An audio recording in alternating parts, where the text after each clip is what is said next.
I'd like to call this meeting to order. The Ridgewood Village Council Public Workshop. Today's July 10th, 2019. The time is 7:30 p.m. Adequate notice of this meeting has been provided by a posting on the bulletin board in Village Hall, by mail to the Ridgewood News, the Record, and by submission to all persons entitled to same as provided by law of a schedule including the date and time of this meeting. Roll call, please. Deputy Mayor Knudsen. Here. Councilman Seaton. Here. Councilman Voigt. Here. Councilwoman Walsh. Here. Mayor Hache. Here. Please stand for flag salute, please. I pledge allegiance to the flag of the United States of America and to the republic for which it stands, one nation, under God, indivisible, with liberty and justice for all. Please join us in a moment of silence in honor of the brave men and women serving our nation's armed forces and as first responders.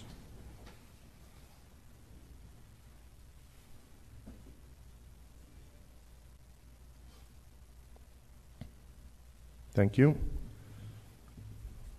Good evening. We'll open up with public comments, not to exceed 3 minutes per person.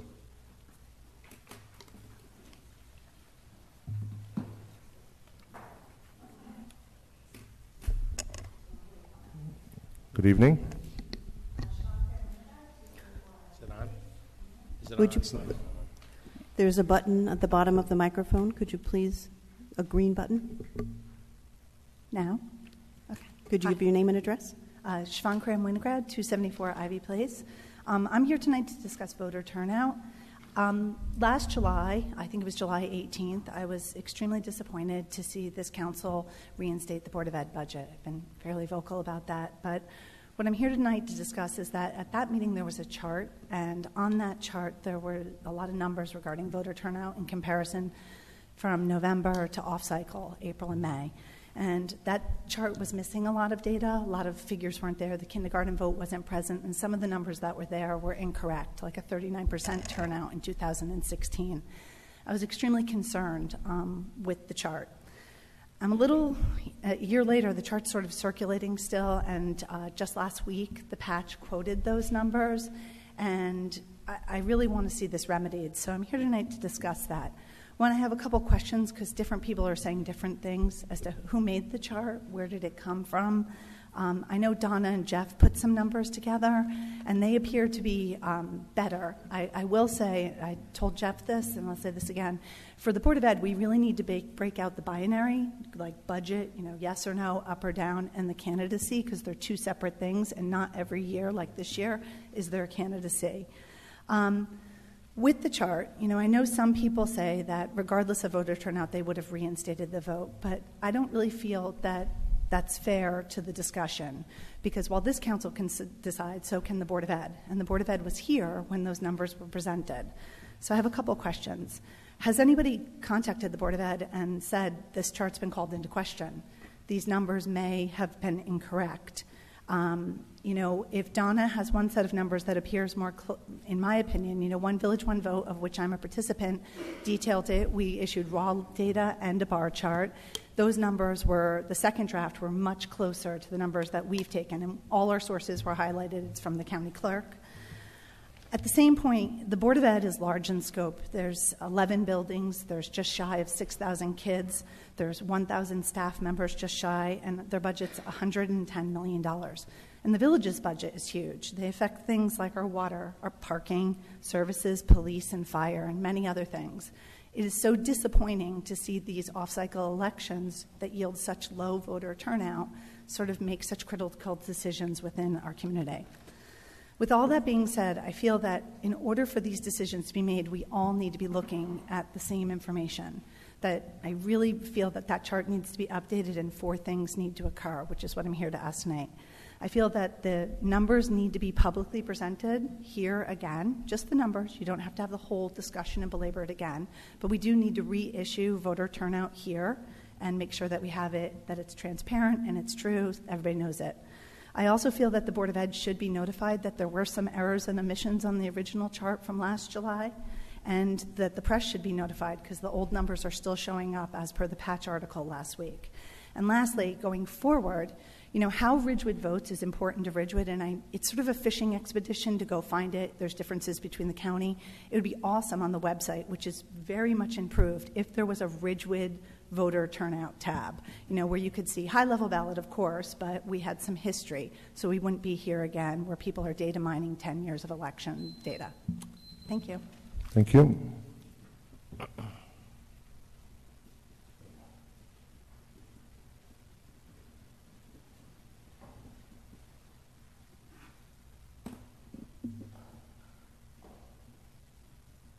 Good evening.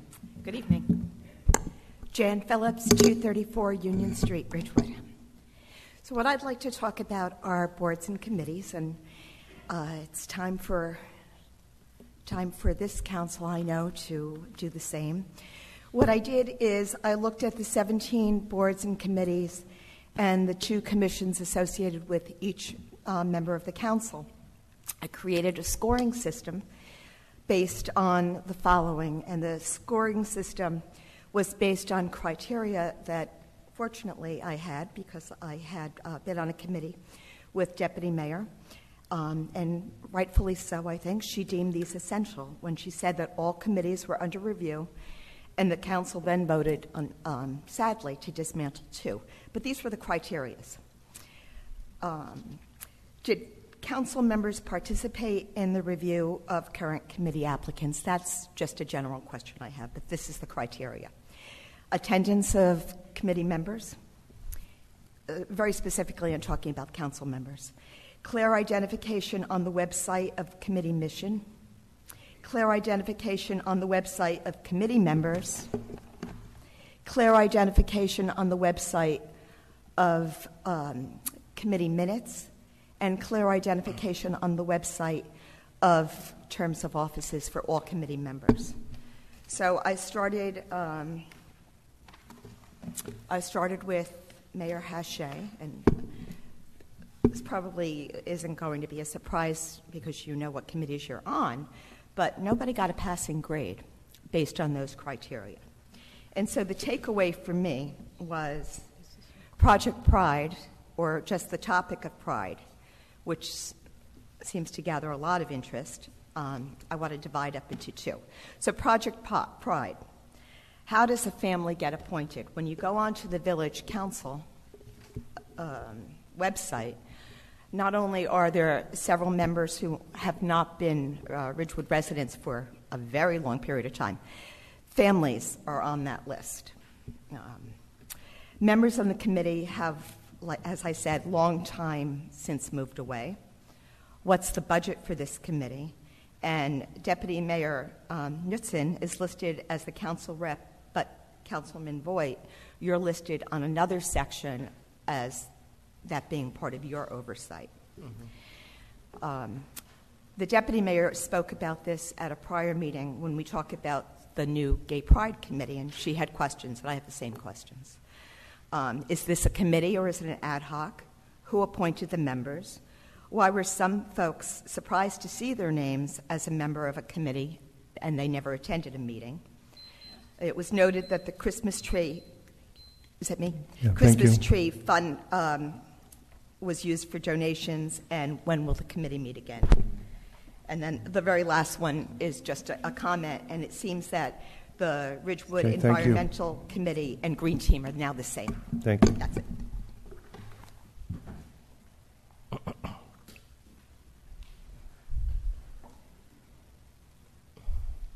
Good evening. Hello, good evening. I'm Scott Muller, 118 John Street. I'm the president of Ridgewood Baseball and Softball Association. We would like to make a gift to the town of $16,200 for the repair of Upper Hawes Field, which is also referred to as Upper Pleasant. The reason for the repair and the to fix the field, there was all the rain that happened during the spring. It drains from the school down to the lower field, and for those that don't know, their baseball fields are made up of regular dirt and clay. The clay had washed away, and you have to do it the right way to pitch it right and everything. So we're going to have to take out basically the whole infield, put new dirt, new clay, new sod, And this is a 2-day project that really won't impact anybody. We've already shut the field down from the kids' use because it's just unsafe. And and then it's going to be graded with lasers and all that stuff way above my pay grade. That's going to make it pitch right and also bring it up to level. It's just wear and tear. So asking for a resolution for the gift. Thank you. Thank you. Heather, I just have a question. Lower Hawes, is that owned by the Board of Ed or the village? I don't know offhand. Do you know? Upper's ours. I think turn on your mic. There's 2 fields there. The lower field is the Board of Ed's field, Right. and the upper field is So it's actually the upper, city's so it's field. the upper part, okay. Yes, it took me years to Yeah. remember which was which. Okay, good. Does anybody have Thanks. any other questions? Thank you. Thank you.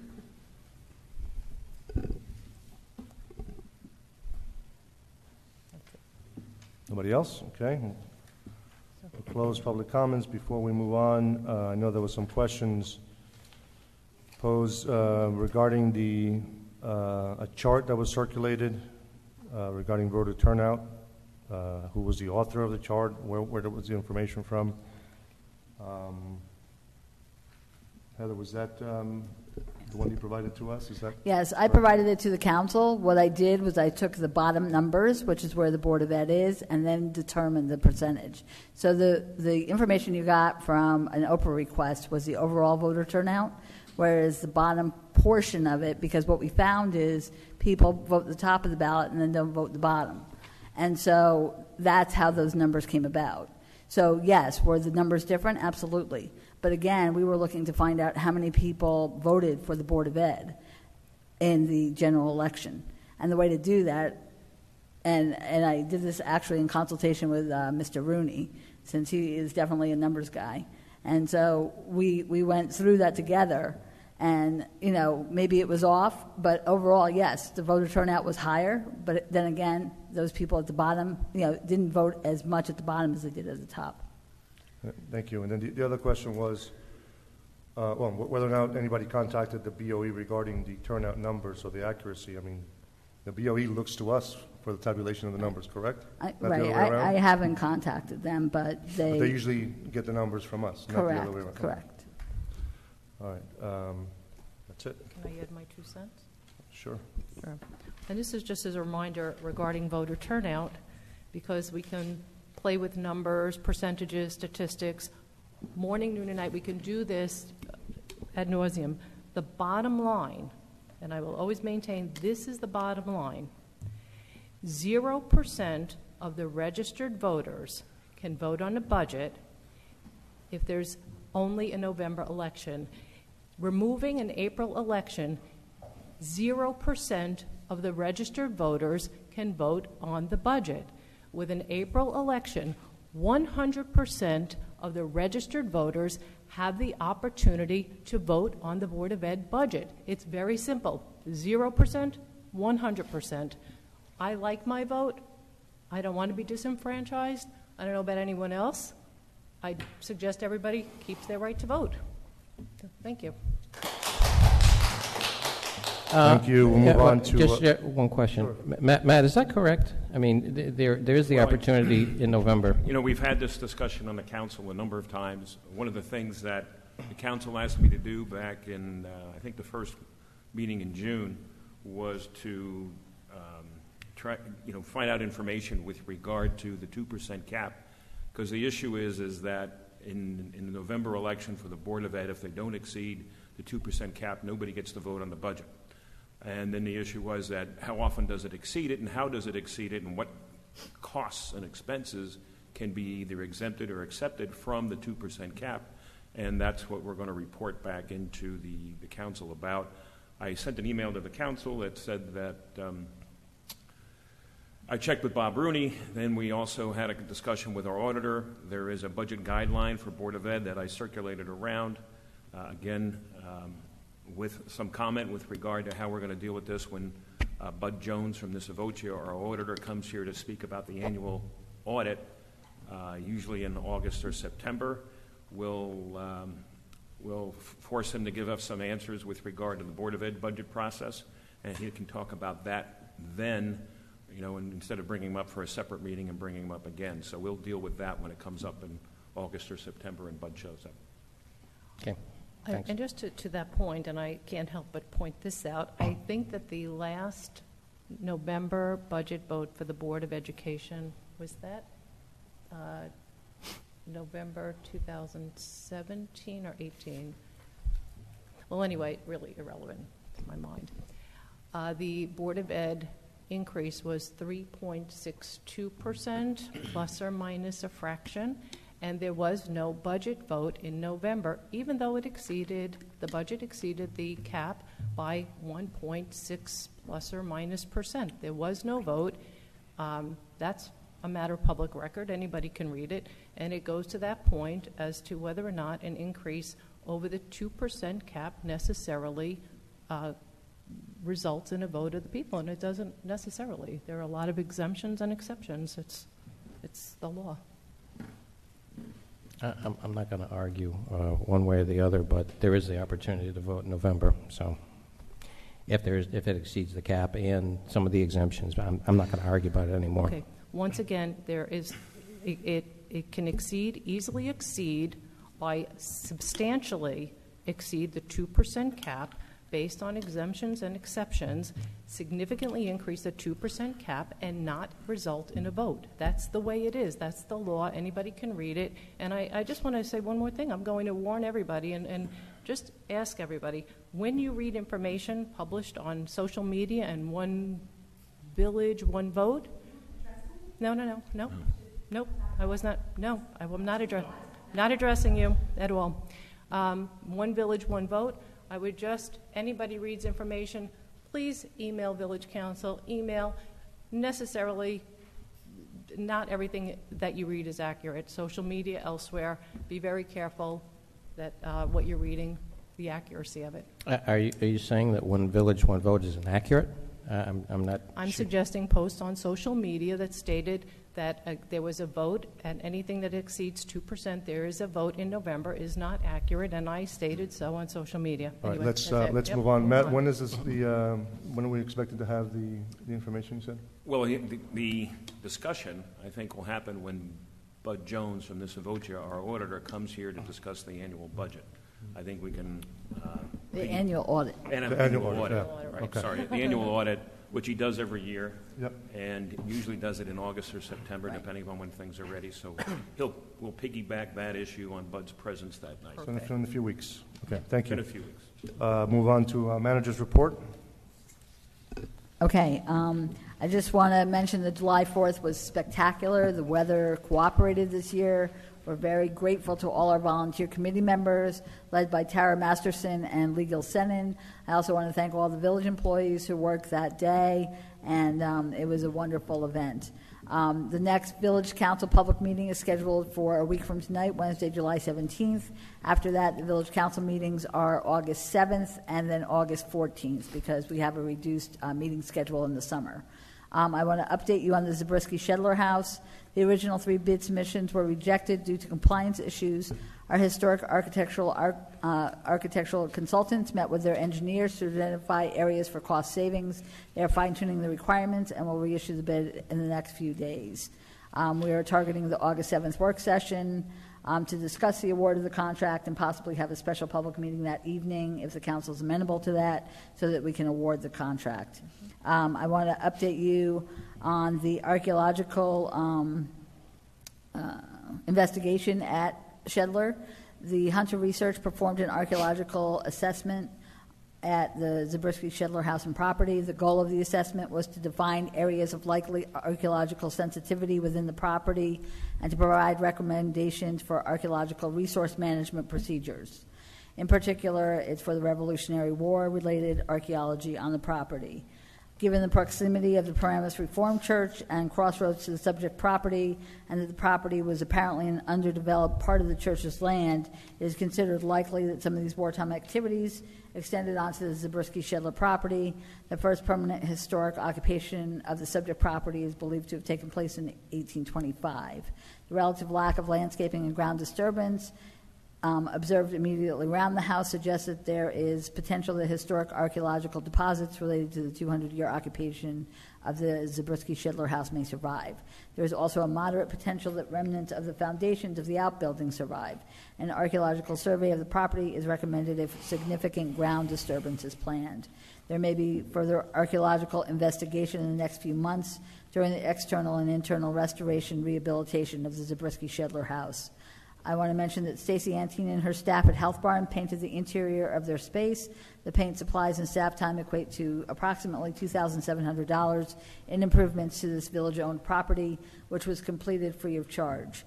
Bergen Bites Back is a mosquito protection initiative. Bergen County Mosquito Control recommends controlling breeding sites by emptying any containers that hold water, clean drains and gutters, and keep swimming pools adequately treated with recommended products. It only takes 7 days for mosquitoes to grow, and by taking these efforts, it'll make a difference for all of us.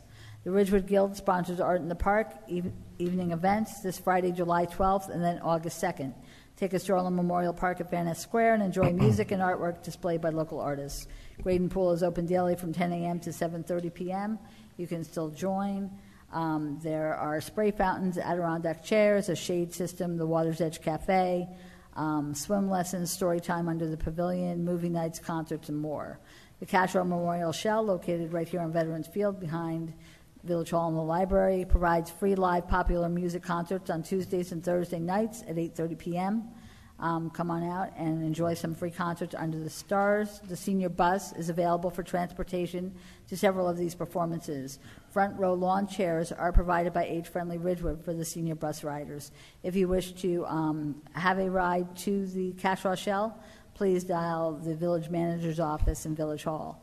The Ridgewood Guild provides free movies under the stars on Wednesday nights, twice a month in July and August, again in Memorial Park at Van Ness Square at sundown. This summer, the following will be shown: Sleepless in Seattle on July 24th, The Sixth Sense on August 7th, and E.T. on August 21st. Please bring a chair or blanket and enjoy the show. The Farmers Market is open every Sunday through October 27th from 9 a.m. to 3 p.m. in the parking lot on the west side of the train station. This is truly a small, old-fashioned farmers market. Come and meet the farmers who grow and sell the food. Try a variety of fresh vegetables and beautiful and delicious fruit. There is a jam man with different flavors of jam, Bella Mozzarella, Picklelicious, Bounty Bakery, Arthur Avenue style, and organic bread with some new surprises. It's a real farmers market, and it's brought to us by the Chamber of Commerce. Again, I want to remind everyone that parking in all village-owned parking lots after 3 p.m. does not require a permit. Time restrictions, maximum of 3 hours, and parking fees are still in effect. The Mayor's Wellness Festival, I just want everyone to know, is coming up in September 22nd, 11 to 2 in Memorial Park in Van Ness Square. I also do want to mention, I was just notified today that we are going to submit a grant for Safe Streets to Transit. It's an age-friendly sidewalk improvements on Ridge Road next to Ridgecrest and going down to the train station. We did submit this application last year. We're going to resubmit it this year with additional information. We're hopeful that it will be successful. Because the deadline is July 19th, we do need to do a resolution to authorize the application of this grant for us to apply for it. So I do want to add that, and hopefully the council is agreeable to us doing that next week. That's it. All right, thank you. Council reports. Councilman Seaton. Thank you, Mayor. The Ridgewood Environmental Advisory Committee and the Green Team is well underway putting together an awareness plan for the up-and-coming implementation of the plastic bag ban that will happen in January. So we're going to have some reusable shopping bags that we'll hand out at some local grocery stores. We'll go out to businesses, residents, and we should begin towards the end of the summer and then really kick it off in the fall when most people are back from vacationing and everything starts to pick back up in the village. The Shade Tree Commission met last night And some members expressed an interest in helping the village to communicate some of the immediate next steps on the Shedler property concerning the trees being cut down for the berm and what's going on there. So we'd like to get some information to them so they could get some information out to the neighborhood. And another thing about trees, I'm sure people are going to talk about the 4th of July, and it was certainly a great day in Ridgewood. But riding in the parade, you get to see everybody who's kind of stationary watching the parade. And if there's one thing that I noticed going through being a tree person is that a lot of people were congregating under big, giant shade trees, and they were trying to get out of the sun and enjoy the trees. So it's just a note of maybe people take trees for granted, but we really have to keep up with the canopy in the village, because if we don't have trees, then watching the parade is going to be a little bit less enjoyable for a lot of people, because there will be far fewer trees in Ridgewood. So we're making every effort that we can as a commission to get as many trees planted and wrap in some volunteers to help us do that. And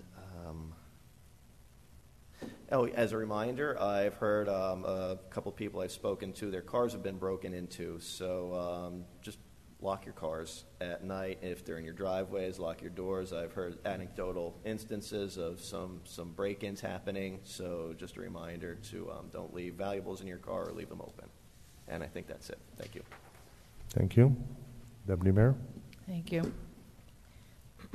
Okay, so the planning board met last week, reorganization. Richard Joel will continue as the chairman and Joel Torrielli as vice chairman. Chris Martin was reappointed as the attorney for the planning board, along with our new planners, CME, was that there? CME. And so we're really excited at the decision and the acceptance of Richard Joel as chairman and Joel Torrielli and Chris Martin especially. We've been very fortunate with the planning board. It's a very professional group, and the work there. The meetings are extremely efficient, and we couldn't be more proud to be serving on the planning board. And the mayor did administer the oath of office to new members and members that are being reappointed. Stigma-Free Task Force met yesterday, right downstairs, 3:30 in the afternoon at the in the garden room. So the Stigma-Free Task Force is really an incredible initiative, destigmatizing mental health issues and trying to advance an initiative to make available information for crisis intervention, information, easily accessible information, accessing numbers for emergency situations. And we are working currently on a placemat that will be downtown, I believe, at Daily Treat, which is being funded through the Ridgewood FMBA Local 47 and the Mayor's Wellness Campaign, through funding through both of those. And just as part of Ridgewood Proud to Be Stigma-Free Initiative, we always like to bring attention to the facts about mental health. 1 in 4 adults experience a diagnosable mental disorder in a given year. People experiencing mental health conditions often face rejection, bullying, and discrimination. Even though most people can be successfully treated, less than half of the adults in the United States who need services and treatment get the help they need. Mental health conditions are the leading cause of disability across the United States. And so we are compiling a list of resources. We'll have our presence known on the village website with all those resources listed. And there's also a really neat word search on the placemat. We've been fortunate to have Dorrance Trullo leading this charge. She's amazing, and our Stigma-Free Committee marched in the 4th of July parade. And we're especially lucky to have Sheila Brogan as also the Board of Ed representation on Stigma-Free, because Sheila brings not just the Board of Ed piece to the table, but as a licensed social worker, it's really helpful to have Sheila in the room. Let's see, what's next? HPC meets tomorrow evening. We just have 3 easy applications on deck, and that's 8 p.m. also in the garden room. And finally, 4th of July. So 4th of July was amazing. It was an amazing event, an amazing day. The parade was incredible.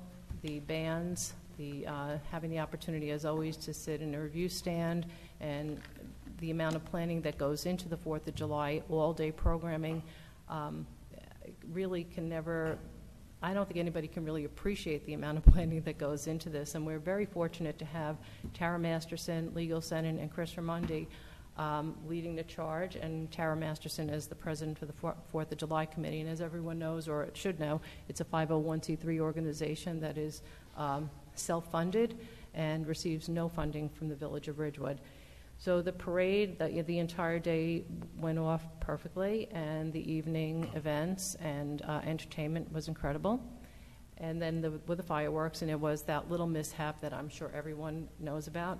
So just so everyone understands, the 4th of July Committee meets, and I can't even say how many times we meet, those morning meetings where we meet with police, fire, public safety, emergency medical services. So the lead up to the 4th, the day is just incredible, the amount of meetings and just making sure that every effort is made to ensure public safety. And I have to say, when that mishap occurred, I think we really owe a debt of gratitude to our public safety, our emergency responders who were right there, and nobody got hurt, which we were blessed about that. Yeah. But it was really a great day, and I really, that piece of it really reinforced that our efforts really big time paid off. So, and finally, the 125th Committee had our banner, was just led before the Village Council cars, and we should thank Gail Gazy for her amazing design. The kids wore T-shirts that matched the banner. We have to acknowledge Joey, Cooper, Kiani, Maddie, Delilah, Sophia, and the not quite 4-year-old Mark, who managed to make the 2.44-mile parade route carrying that banner. So congratulations to those kids, and thanks to everyone who bought 50/50s and helped support the tradition, made donations and everything else. This tradition will continue for many, many years to come. We are fortunate, and thank you again to the 4th of July Committee. That's mine. Thank you. Councilman Walsh? Thank you, Mayor. So I just want to, before I do my committee reports, I just want to make a comment to the comment that was made about acceptable ratings, I think it said, about the committees that we're on, that we all participate in. And I'm going to wholeheartedly disagree with that comment. So you've already heard from just 2 council members this evening on their processes and what they do with their committees. You're going to still hear from myself, Councilman Voigt, and the mayor. The committees are members of the public, all volunteers. We as a council are on different committees, but we also support each other's committees. We go to Earth Day, we go to the street fair, we go to the car show. The mayor's going to do, I think, a Facebook Live for the chamber. Ridgewood Walks. I know Councilman Seaton did a talk about Shade Tree. We go to openings. We see people in the deli. We support probably every other committee that's here. So I'm going to disagree with the comment that was made before. So I'm going to report on my committees.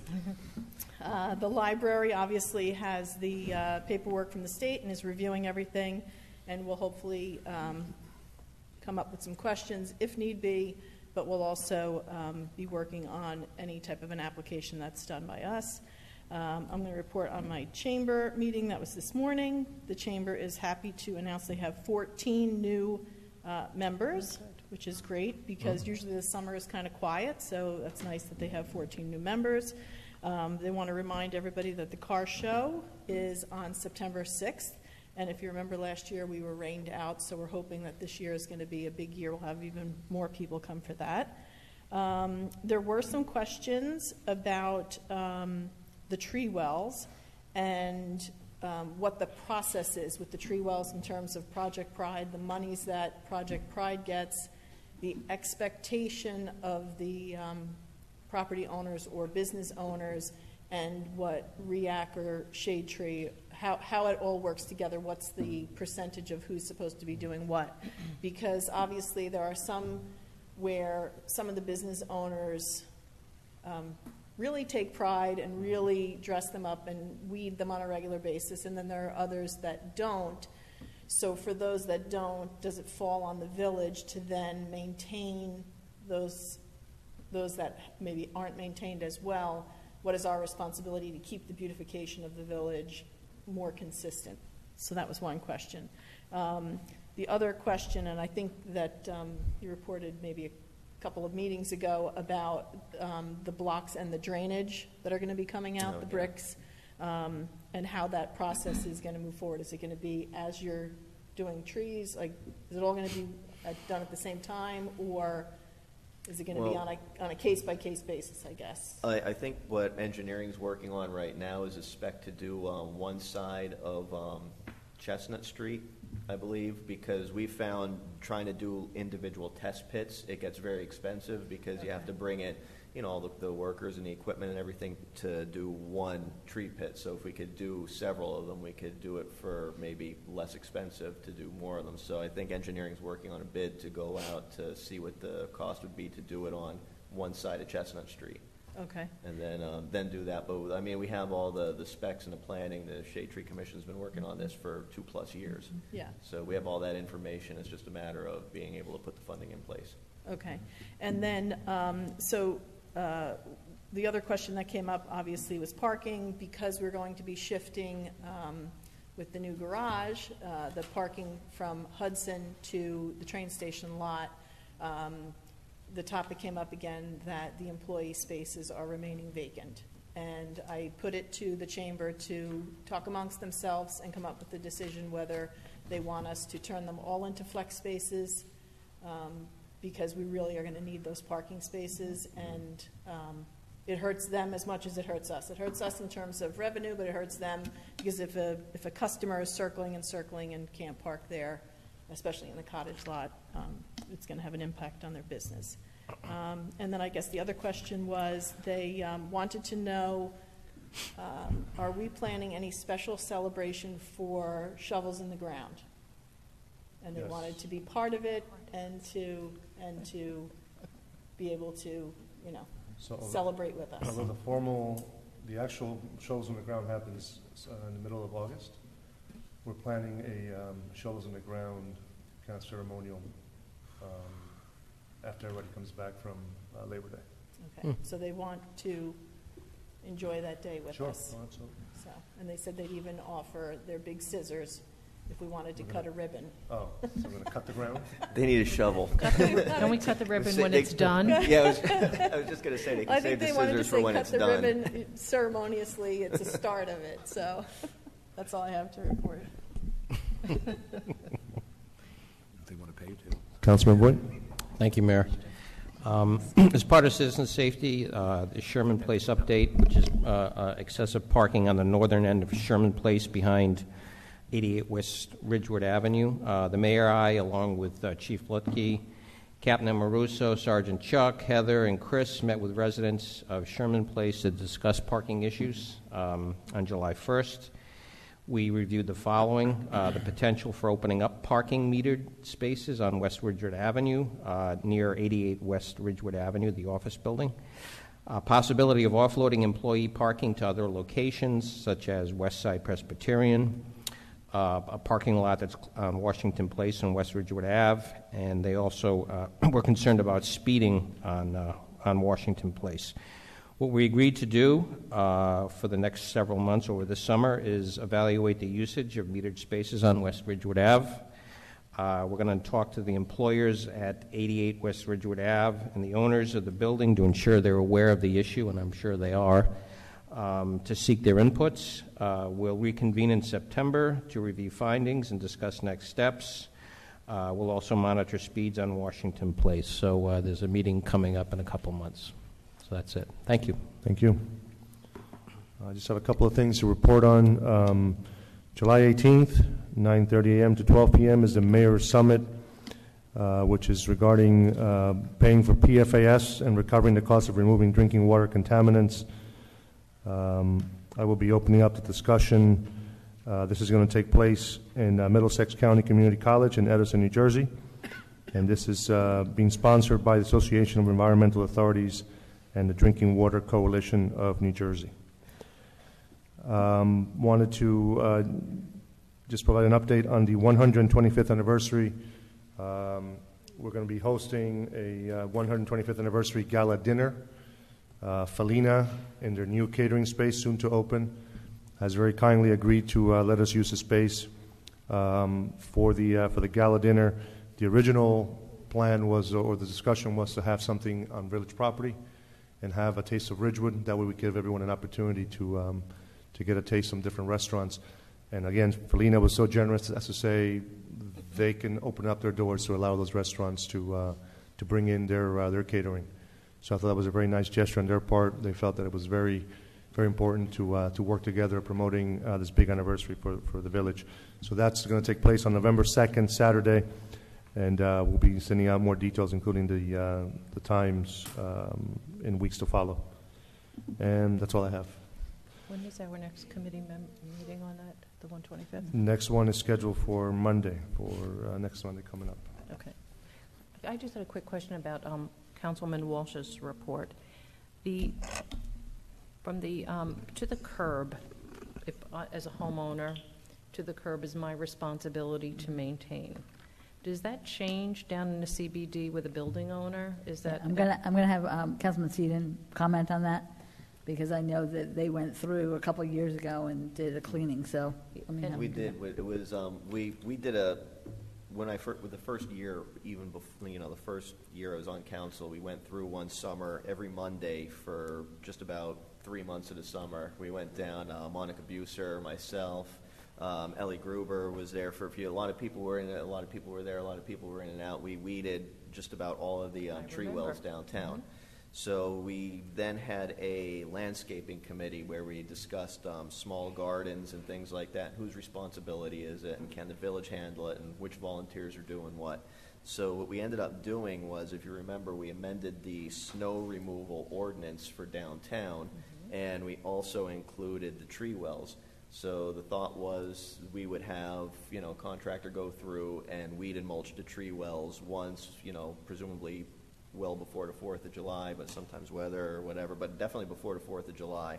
And then after that, it was supposed to either be the store owner's responsibility, or if there was no store owner, it was the landlord's responsibility to just pull the weeds. They didn't have to mulch anything. They didn't have to really water anything or put out any kind of expense. The idea was to just make it as easy as they could. Like if they come by and they see a weed growing and it looks pretty big, just pull it out and throw it in the garbage, or throw it on the ground or something. Just weed the tree wells.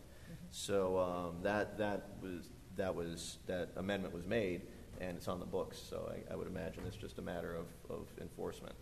Yeah, I'm actually, besides the tree wells, I was actually talking about just the weeds that are growing between the sidewalk cracks and elsewhere.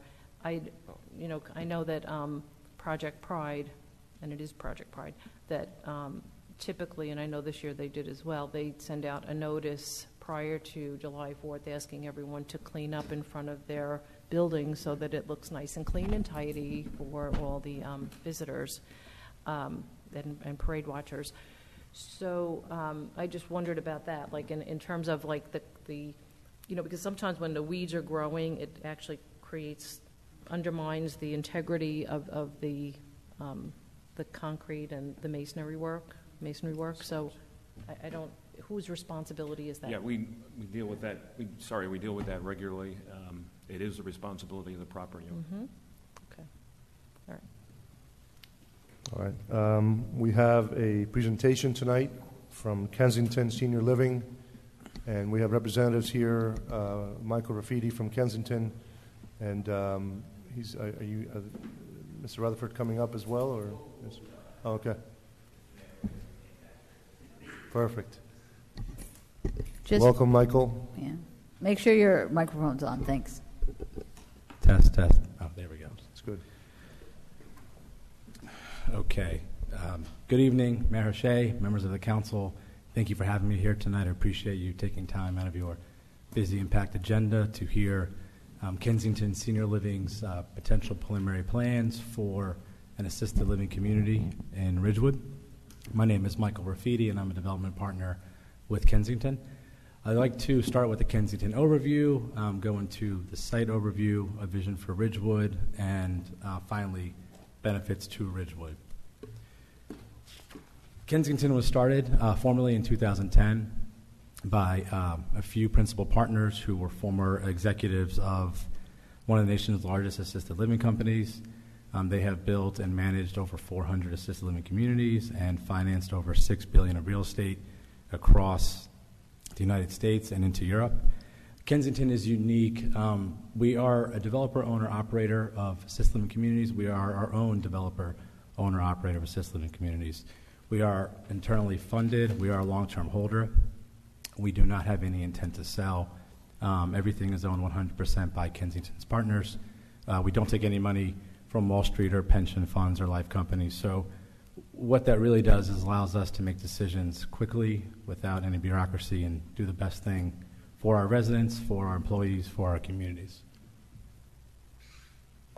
Today we have 7 built properties with another under zoning. We have a property in White Plains, New York, which was built in around 2010. We have a property in Falls Church, Virginia, which was built 2 years ago. We're under construction in Reston, Virginia, which is just outside of Washington, D.C. And the first property, it's kind of the namesake, we purchased in Kensington, Maryland.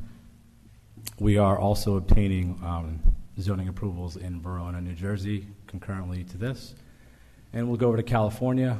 We own a property in Redwood City, which is just outside of Atherton, Palo Alto.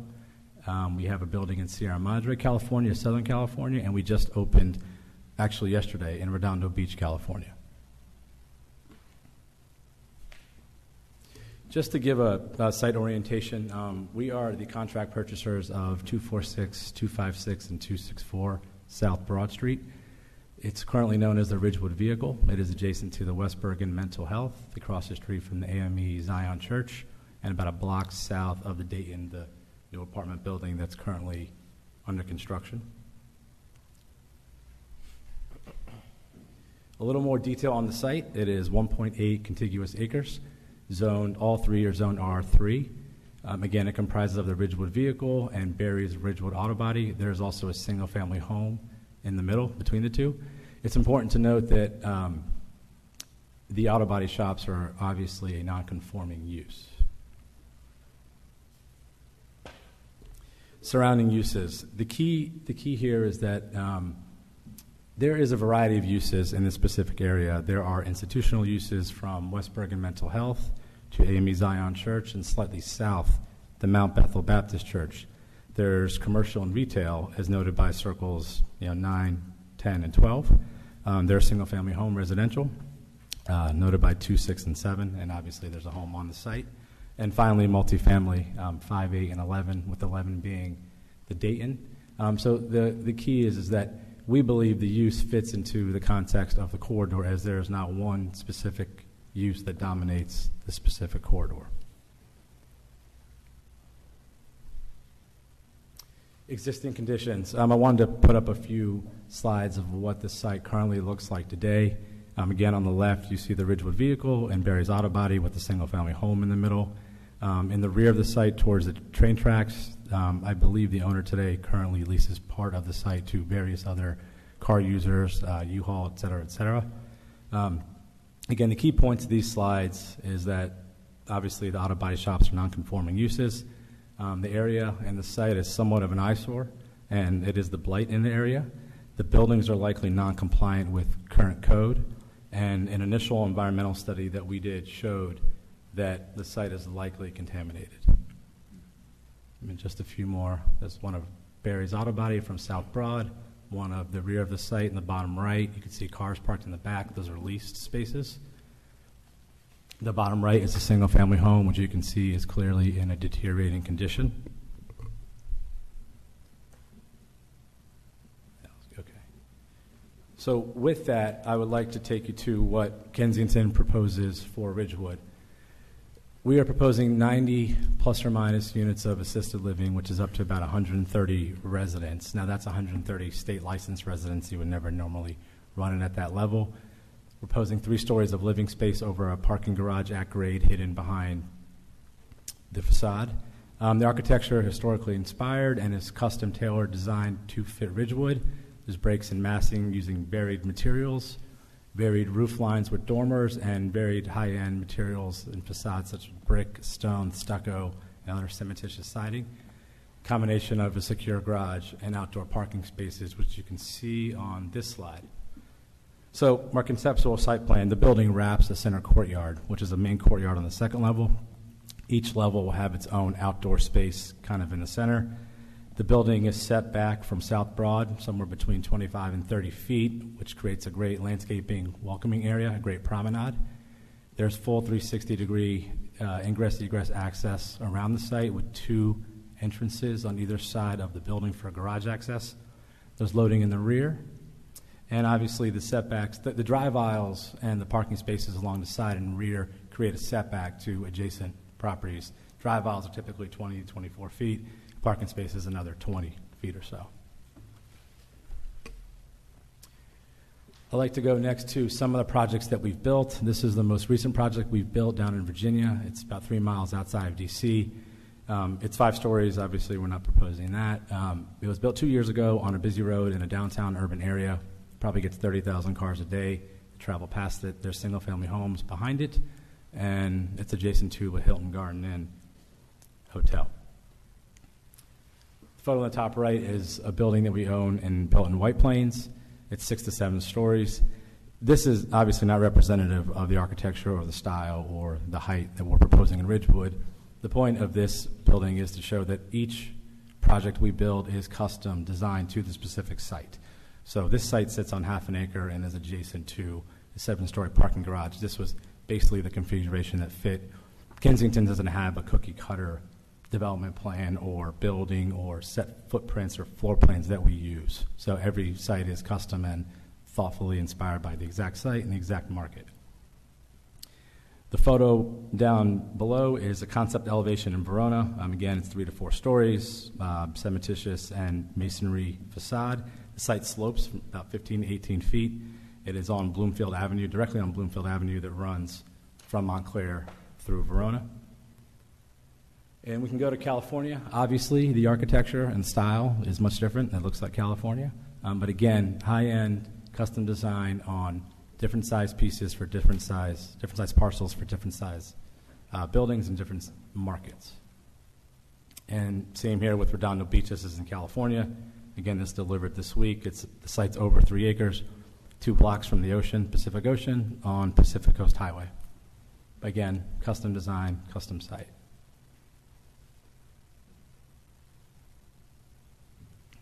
So let's bring back to what we're proposing for Ridgewood. Again, 4 stories with masonry material, 3 levels of living space above a hidden parking garage. I have a few shots of the interiors that I'd like to show.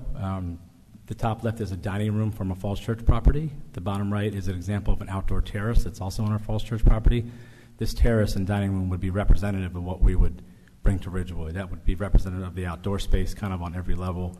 Each floor has its own, and each residence on their floor can go to that specific design open space for them. The photo on the top left is an entry foyer. It's got a double level staircase and a bunch of woodworking. Same with the dining room in the bottom, just another shot in California. Again, the quality is representative of what we would do here in Ridgewood. Some benefits to Ridgewood. So today, if a senior needs help with daily activities of daily living, they must leave Ridgewood. And it is our belief that folks who need assistance should be able to stay and live and thrive in the town in which they help build. The kids went to school, possibly they went to school, and today they cannot do that in Ridgewood. Additionally, 10% of the beds will be in accordance with the state Medicaid program and qualify as affordable housing. We are proposing to invest and continue the revitalization of the South Broad Street corridor. And one thing that we do is every time we go into a community, we get into the fabric of the community. We don't put a building up and walk away. We put up a building and we partner with various groups, various church groups, entertainment groups, arts groups, music, senior, medical groups, professional, economic groups. So I have been in contact with Reverend Brandon at the Amy Zion Church and Reverend Brown at Mount Bethel Baptist Church and some folks with Age Friendly Ridgewood. And we've chatted. We've had good, open, productive discussions on sort of how we could work together, partner together, and obviously those discussions will be ongoing. Those are only a few of the stakeholders. There are many more that we plan to meet with and see how we can partner together and work together and establish true partnerships with various groups in town.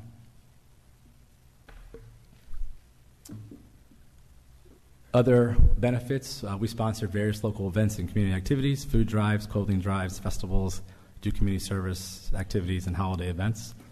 Additionally, where the site's located on South Broad Street, we believe the local businesses will benefit from our employees, our residents, and their visitors. It's very easy for visitors to drive by on their normal daily course of living, to or from school, pick up their kids from school, to or from work, to or from the restaurant, a shop, and go inside and visit grandma, take her out, take her to a show, take her to a movie, take her to a restaurant. So we believe the local businesses will see an uptick in revenue because of this. Next, assisted living is a benign use. It is always it's generally a net positive to towns. We have increased tax revenues with very little municipal expenditures, as we have a lot less traffic. Our residents do not drive, and we have zero school district expenditures. Obviously, we don't draw any school kids. We'll create approximately 120 well-paying jobs and about 50 full-time jobs and about 50 part-time jobs, which again will add to the increase in revenue to local businesses downtown. And finally, the building itself spends a lot of money locally, not just the residents and not just the visitors, but the building itself. Each building we have has hundreds of different vendors that go from art, framing, flowers, to upholstery, wine, spirits, dry cleaning. Obviously, whoever the lucky pharmacist is in town will be very, very happy. We also serve nearly 500 meals a day, so food supply. We get food delivered constantly, and that could be a great source of revenue to any suppliers in town.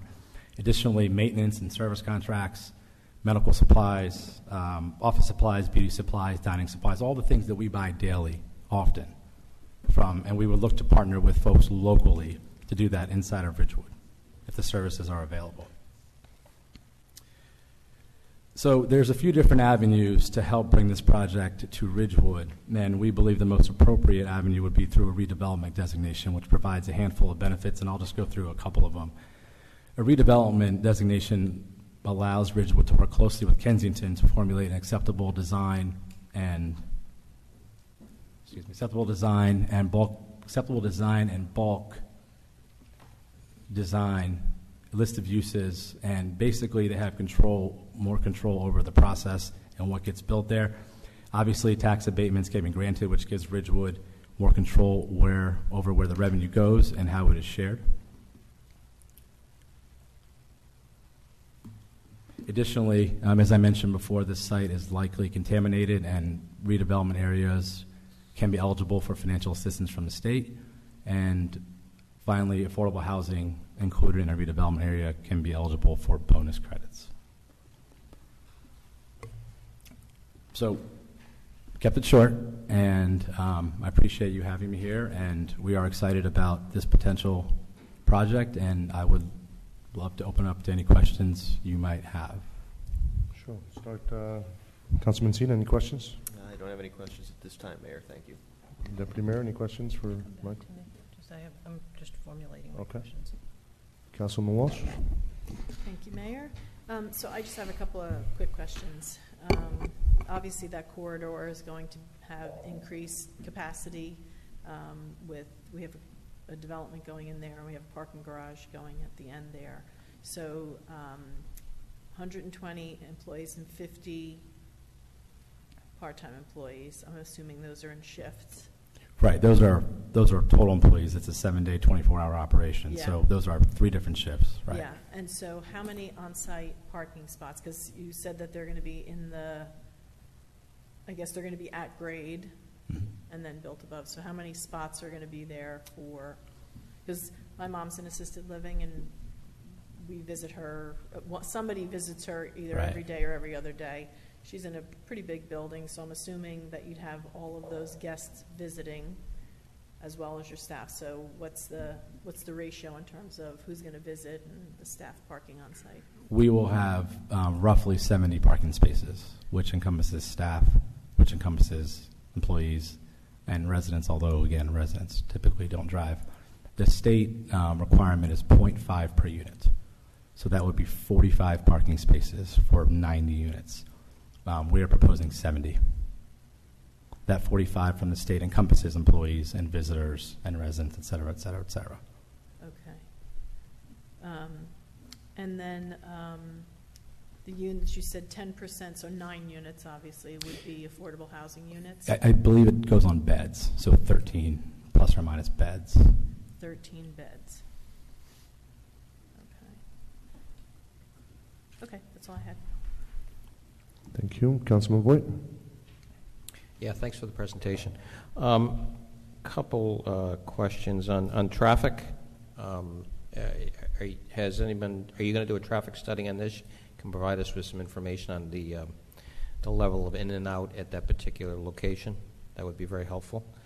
I'm assuming it's going to be low based on the types of people that are going to be there. Is that correct? Yes. Okay.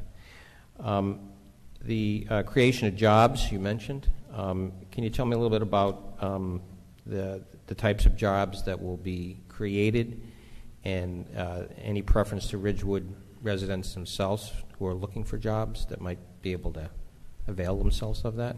We typically find that employees do come from the local town. They want to work closer to where they live, so that naturally happens. Right. Obviously, we hold job fairs and we advertise, and we do that locally. So that's a way to draw in most local folks in terms of employment. In terms of the actual jobs, we have everywhere from, call it 10 to 15, management level, to dining staff, to caregivers, to housekeeping, to drivers, to nurses, to LPNs, to name it. I mean, the building, again, has 120 full-time and 50 part-time. There's sort of room for everybody. I think we have a piano player down in Falls Church that we have on our payroll. I mean, if you've got it, we can basically take anybody as an employee we can find somewhere. Yeah. Okay. With their skill set. All right. You mentioned that 10% of the units are going to be Medicaid. Is that correct? Mm-hmm. Is that's by state law? Yes. Okay. Any inclination to make it higher than that?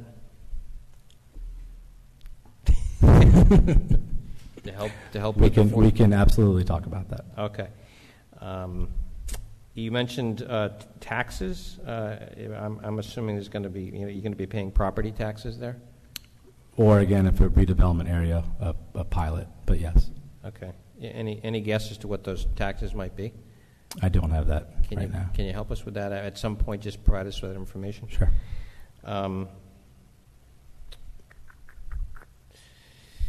Yeah, tell me about the types of residents that are going to be there, from their activity levels to kind of things they're going to be doing in town, etc. I mean, we do build assisted living, so our residents are generally non-independent, and the majority are non-independent. The units are, you call it 300 to 600 feet. There are no kitchens in the units. There's a kitchenette, possibly a small refrigerator. So it is true assisted living, and some need lighter care.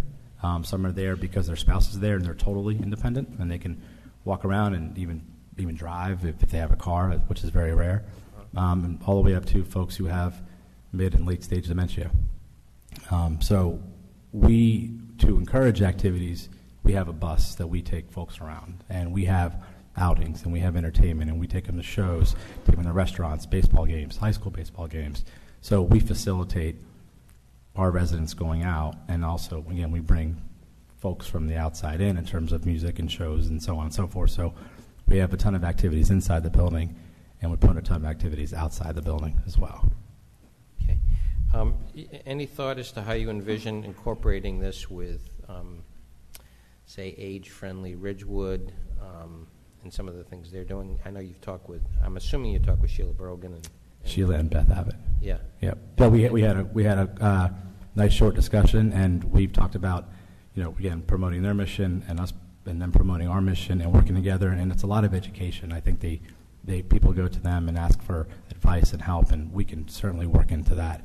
It is an option today that doesn't currently exist, so there's a referral there too. Yeah. How big is your bus?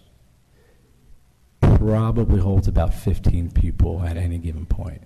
So, any thoughts of potentially using that with some of the other senior housing that we have? Absolutely. Yeah. Okay. Yep. We talked about that yesterday. Helping too. with that. Yep. We talked about that yesterday too. Okay. Good. All right. Thank you. Mm-hmm.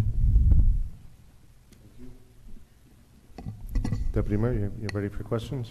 Yeah, so my questions were very similar to Councilwoman Walsh. Her questions regarding the number of employment opportunities as that relates to the number of parking spaces. And also the obvious is the width of the street, the size of the street, and I think Bloomfield Avenue is a much busier, wider, more traveled route. So it's a very different, and I think White Plains is a very different roadway outside of your facility there.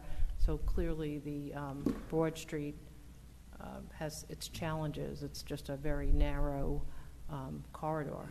And so I certainly am concerned about that. And I think that, we were here back in years ago when Kensington first approached. And I think some of the questions that were raised then were just the number of emergency vehicles as well that come and go. And I think you started to say food deliveries. I mean, there are delivery trucks, there are laundry services, there's a tremendous amount of activity that comes along with this type of a facility. And so those were my concerns. I don't know if you want to speak to that, or it's just stating the obvious, I suppose. In terms of the ambulance visits, we did a survey, and it's about 6 to 8 visits per month per property, so it's about 1.5 to 2 per week, and they're typically non-emergencies.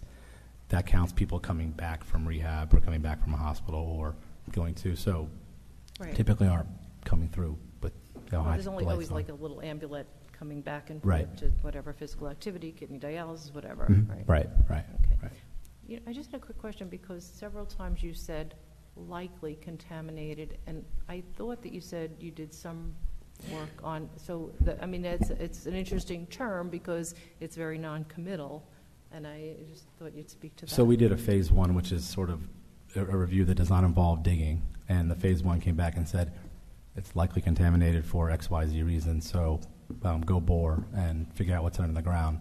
That we haven't done yet, but it's based on everything we know and the report we got, it is very, very likely contaminated.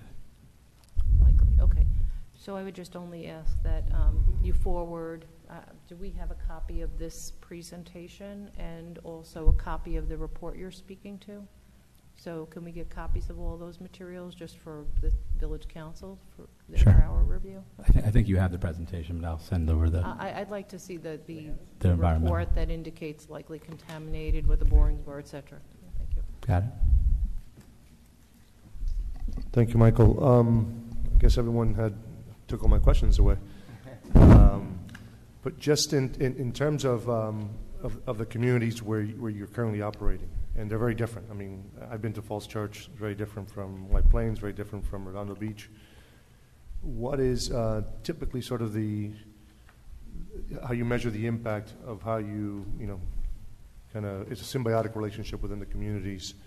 What is typically the acceptance level from the community, the feedback that you get in terms of the quality, the impact that these projects have on these communities? Is it generally favorable? Is it usually a little bit more than what these cities bargain for, or towns? It's typically more than what they thought during the zoning process. You have boards and council that say, is this the right use for this specific part of town or area or street or whatever have you. Fast forward to when it's built, we end up receiving letters from councilmen and the mayor or other planning board members and many families in the area saying, thank you for being here.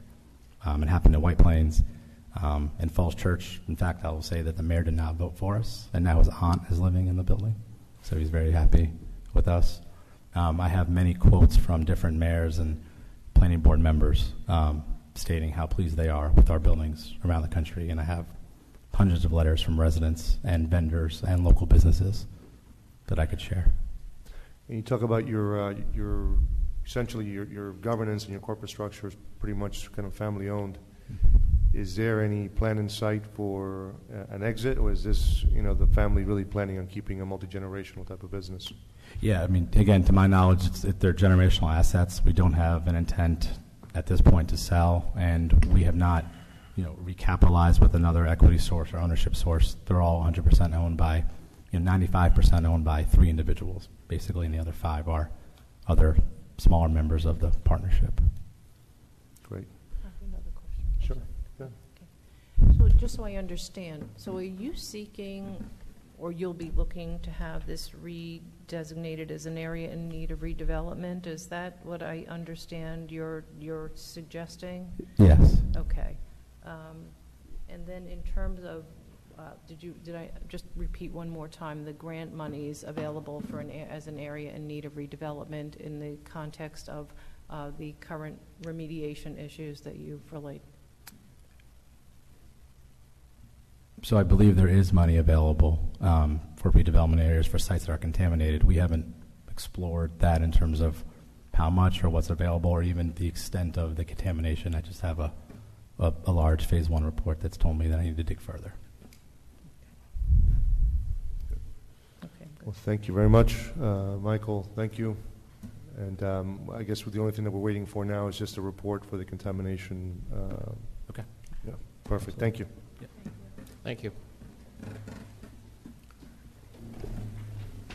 Okay.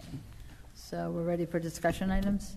Yes. Okay. So Ridgewood Water, the first is award of contract. Due to the ongoing equipment replacement program, identified vehicle number 97 is needing replacement. It's a 2004 service truck, and it's utilized daily by our distribution division at Glen Avenue. It's essentially a mobile water main repair vehicle, housing all maintenance equipment, safety equipment, parts, tools to repair water mains 24/7 throughout our service area. This truck is vital to Ridgewood Water's operation and key to successful water main repairs. Truck has over 52,912 miles, and it has 12,209 engine hours. Major repairs have been completed, including a rebuilt engine. The most problematic issue has been the onboard generator compressor. When the compressor or generator fails, the truck is sent out for repairs. You cannot remove the generator from the truck for service, so it causes excessive downtime in a vehicle that is needed to perform emergency repairs. They're replacing the truck with a truck that affords reliability and efficiency needed to maintain the water distribution system. It's a 2020 Western Star steel utility body and a detachable air compressor generator. Because it's going to be detachable, the vehicle will allow the Ridgewood Water to remove parts for repair and allow the vehicle to remain in service. The total cost is $286,469. Western Star is from Cliffside Body, and the air compressor is from Van Air. All of this is found in the water capital budget. Okay, the next item is an additional award for the Ridgewood Water Company. Earlier this year, as you know, we awarded the paving bid. The low bid was from American Asphalt and Milling Services from Kearney, New Jersey. At this time, Ridgewood Water has miscellaneous locations throughout their service districts that need minor paving and concrete work. So we would like to award an additional partial award to American Asphalt in the amount of $40,000 for this additional work being paid for out of the Ridgewood Water budget.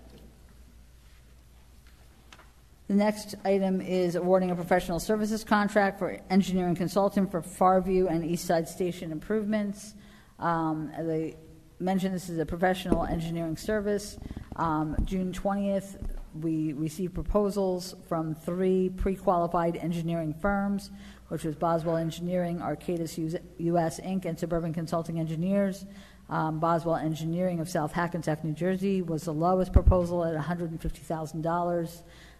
That is being recommended to be awarded. It will be paid for out of the Ridgewood capital budget. These improvements are necessary to correct building, electrical, mechanical, site, and system deficiencies, such as replacing old pumps, installing new variable frequency drives, replacing old HVAC systems, upgrading and consolidating electric components, and things of that nature.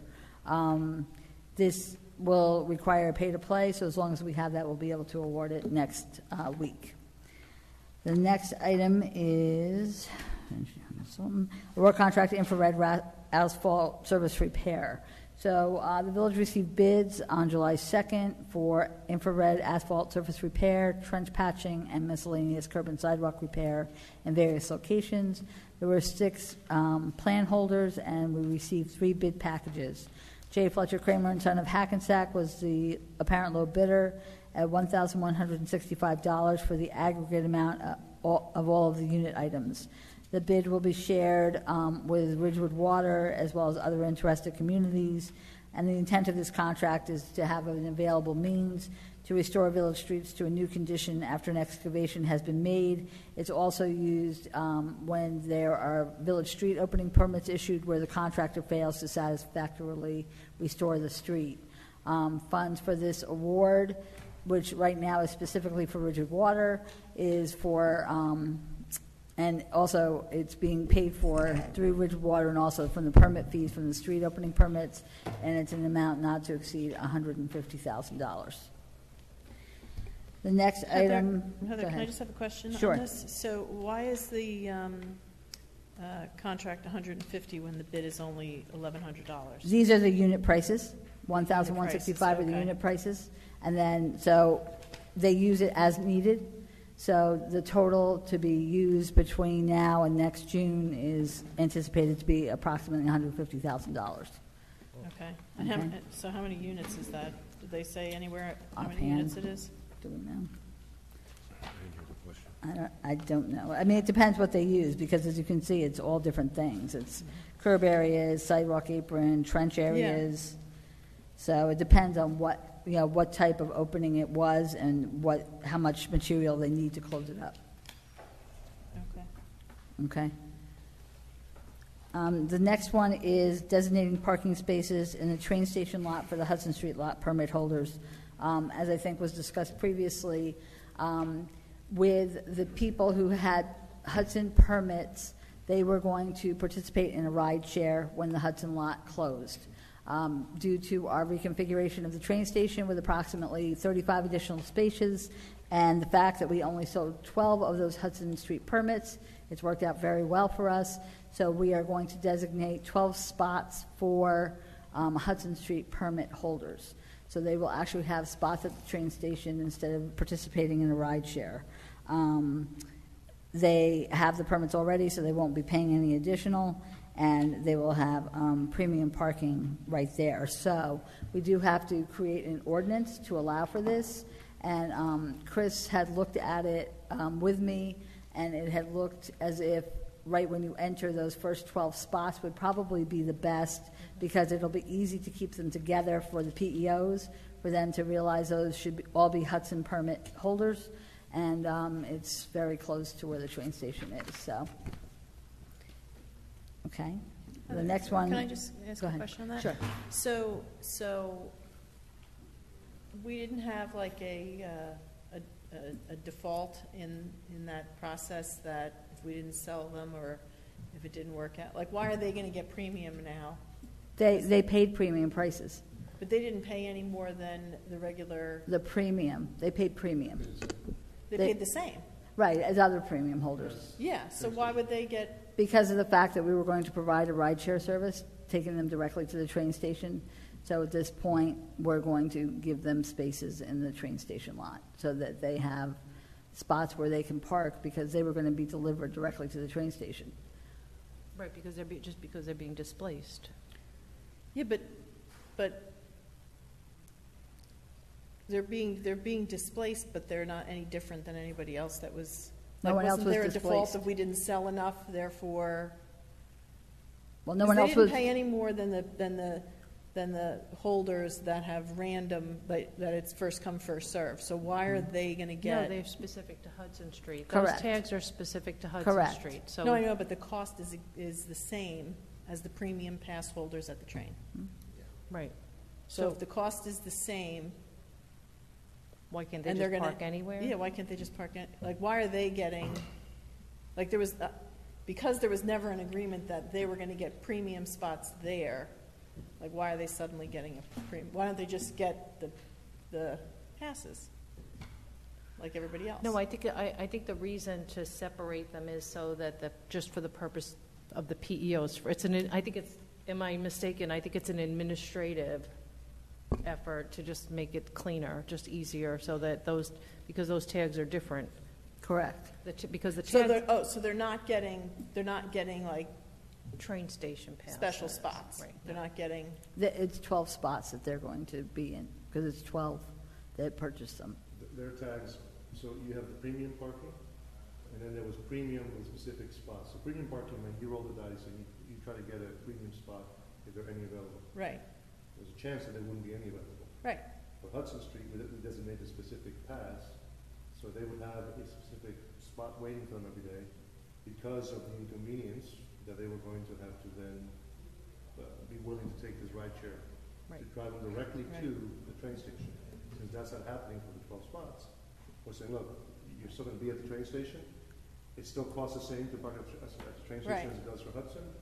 It's just you're going to have Right. now those 12 spots that we set aside for you in Hudson, Right. we're going to set aside for you in the train. Yeah, I just thought that we never gave anybody a designated spot anywhere. Well, normally we wouldn't, but because of the construction, Yeah. that was the reason why we, Right, because we did And have that's just for specific. 2019, it doesn't continue into Correct. 2020. Right, and then we'll have to Okay. determine what we do going forward.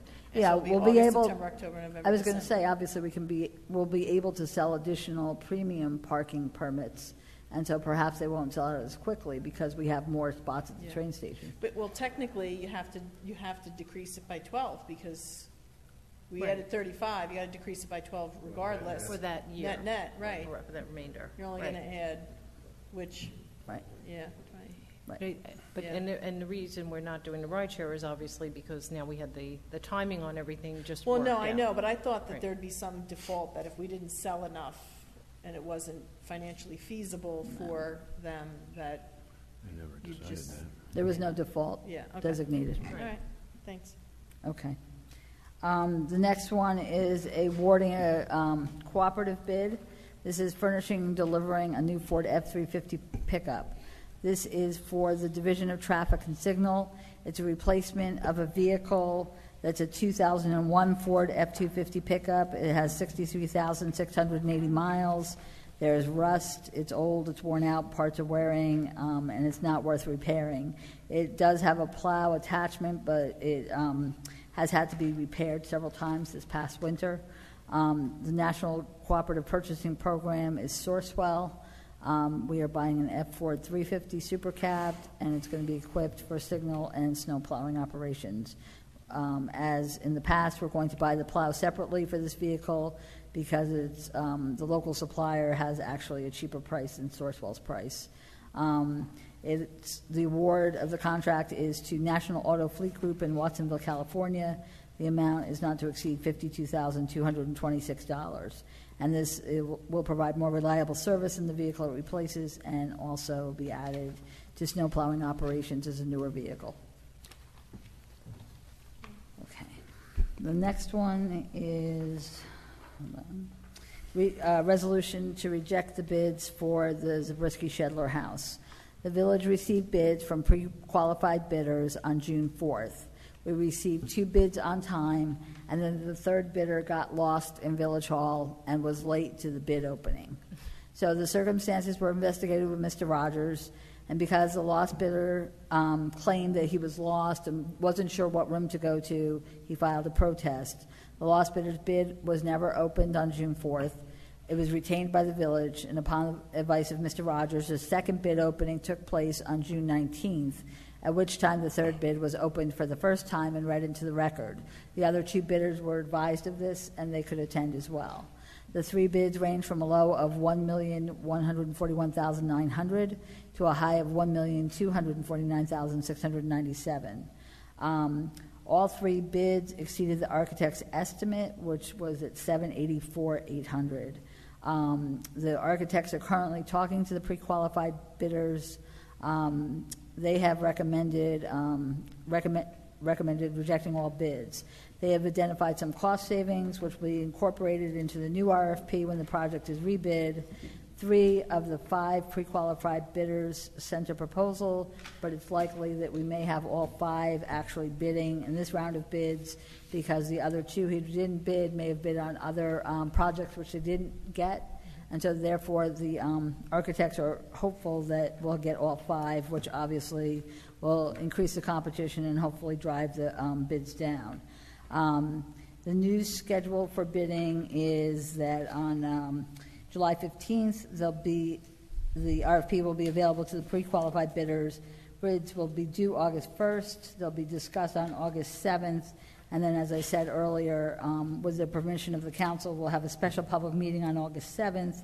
If we don't, then it would go to August 14th for our regular public meeting. I do want to mention that Connolly and Hickey, who are our historic architects, said that they find the cost difference between the budget and bid stems from the construction industry's increasing market costs for materials and labor. The increase in both labor, prevailing wages, and material costs have escalated year after year and have been compounded by labor shortages and competition in the market. Contractors used to see an 8% increase in profit. There is now closer to a 15% increase to add to their profit line, but it's also due to the new tariffs that have been implemented. So again, they're going to rework them. They think they can have some cost savings. They've been talking to the pre-qualified bidders to encourage them to bid and to indicate that they were quite high over what the estimate was.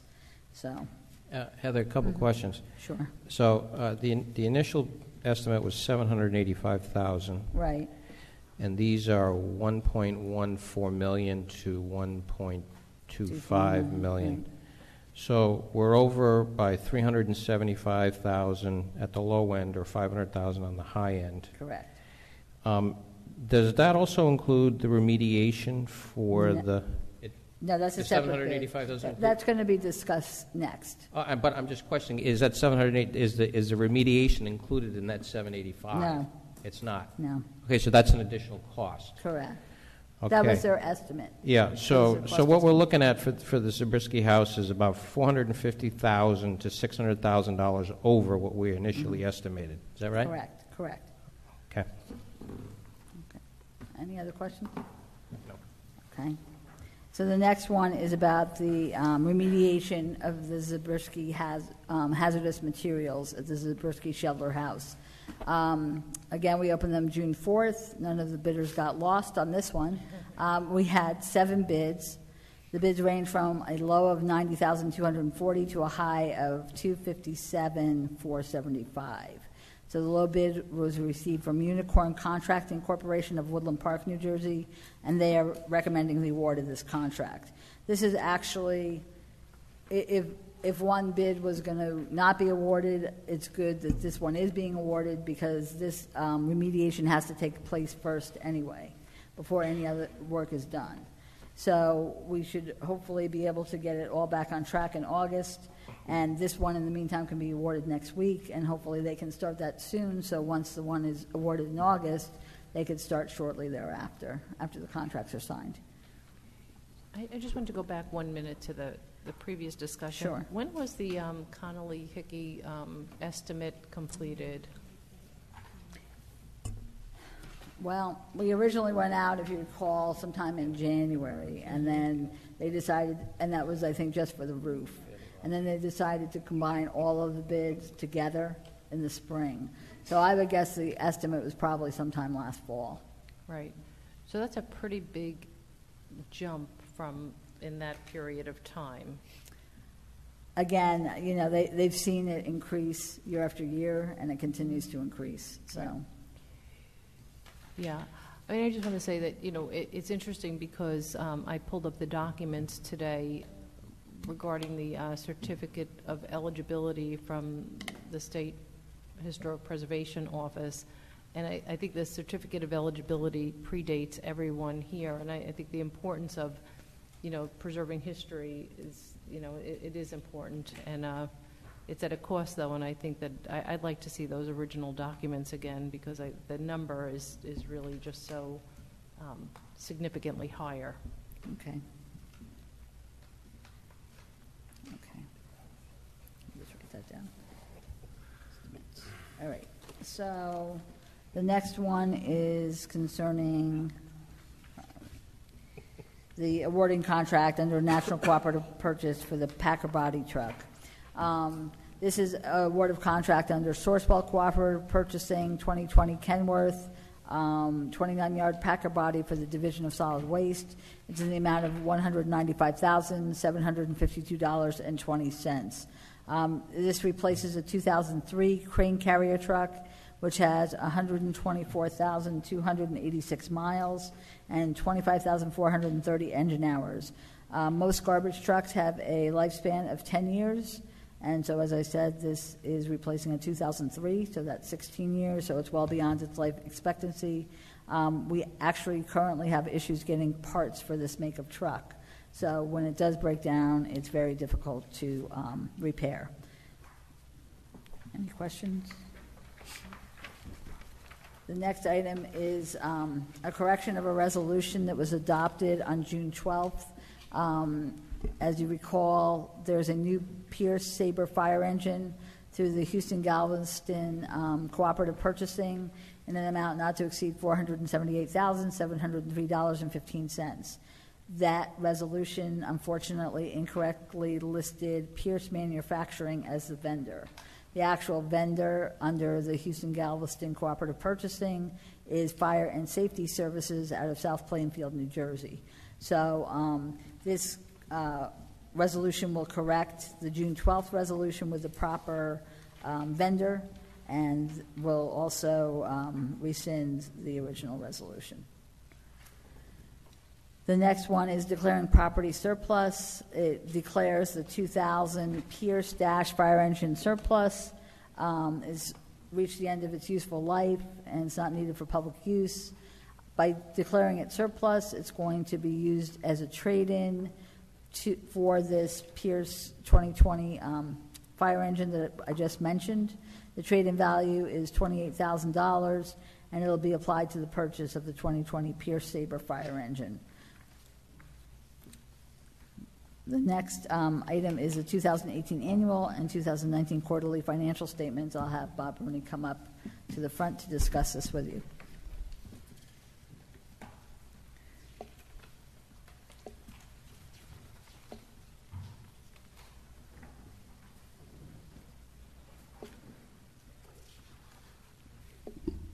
Good evening.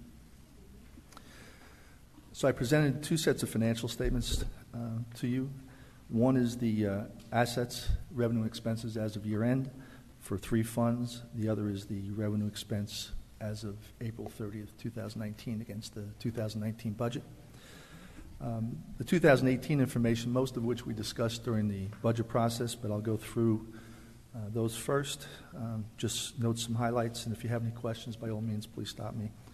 On page one of the assets for the current fund, significant decrease in the assets, primarily as a result of the cash that we collected in 2017 for prepaid taxes.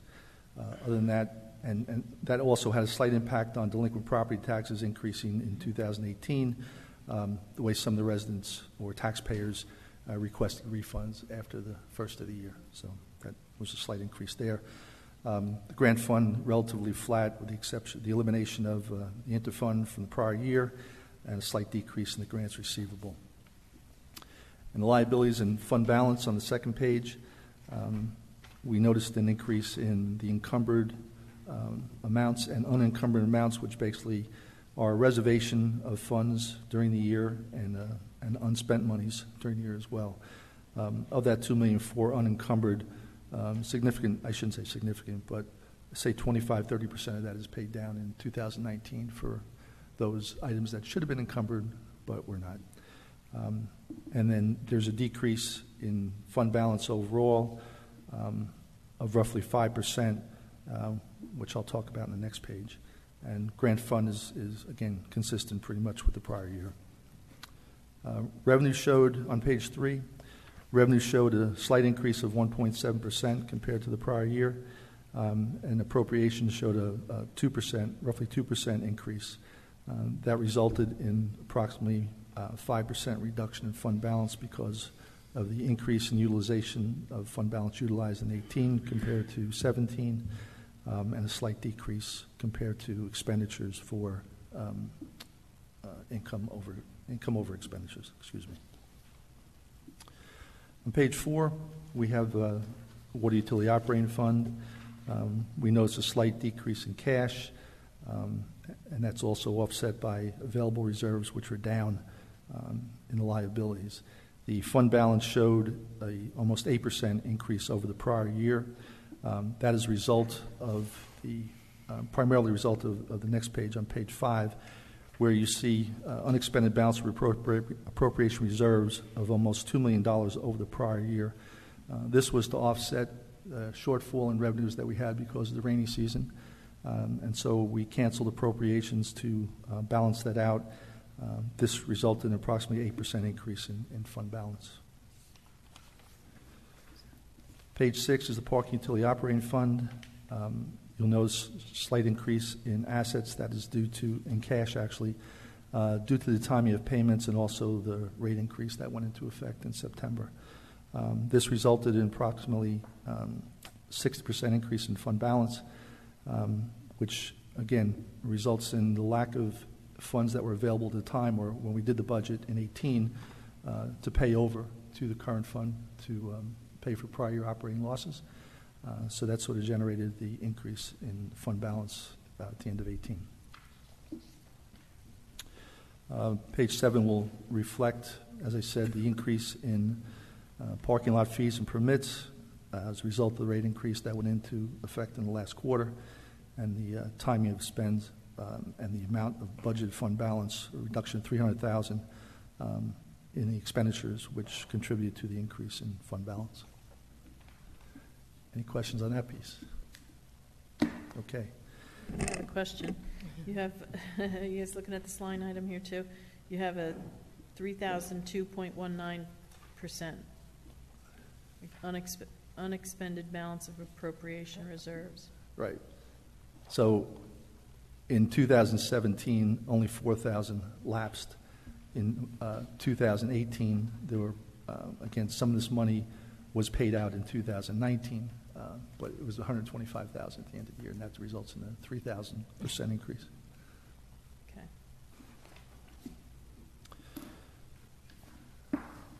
So next we have the current fund revenues as of April 30th, 2019. Page 8 is the budget that was adopted during the year. Just so you know, I don't do these in March or quarterly because I need the budget to be adopted before I can reflect a comparison. So we use 33% as criteria for discussing any fluctuation. Most of the revenue items that either have exceeded or have come short are the result of timing.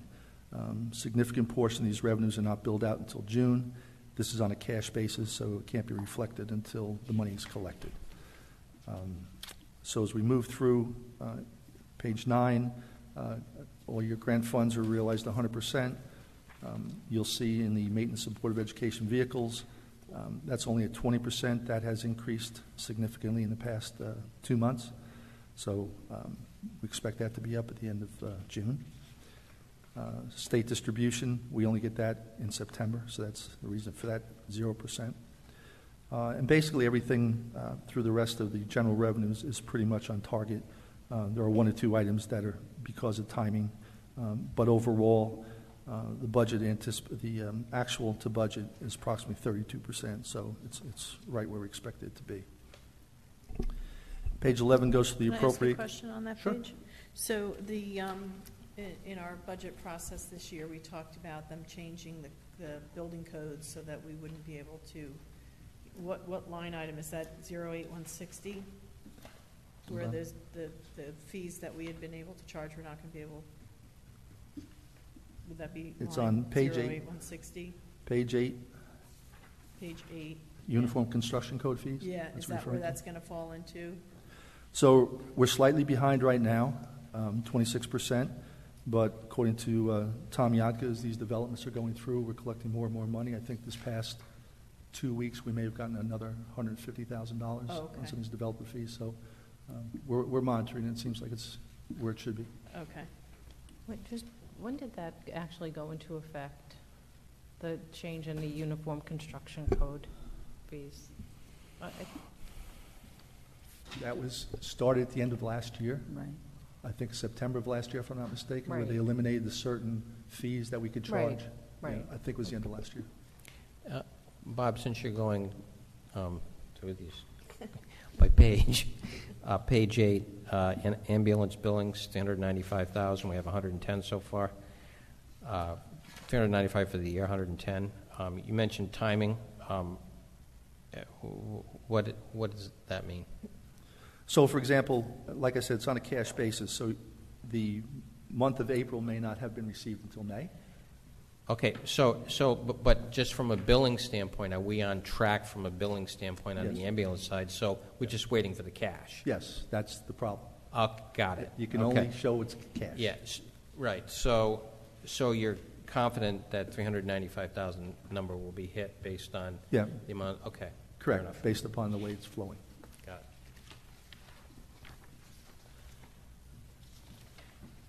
it. Page 11, current fund appropriations. Can I ask a question on number 10? Yes, Page sir. 10? Yep. Cellular tower, you have 180,000 for the year. We have 85 so far. Uh-huh. Do we think that's going to be higher? If it is, it's not going to be by much. These are pretty much determined at the beginning of the year by contract. Okay.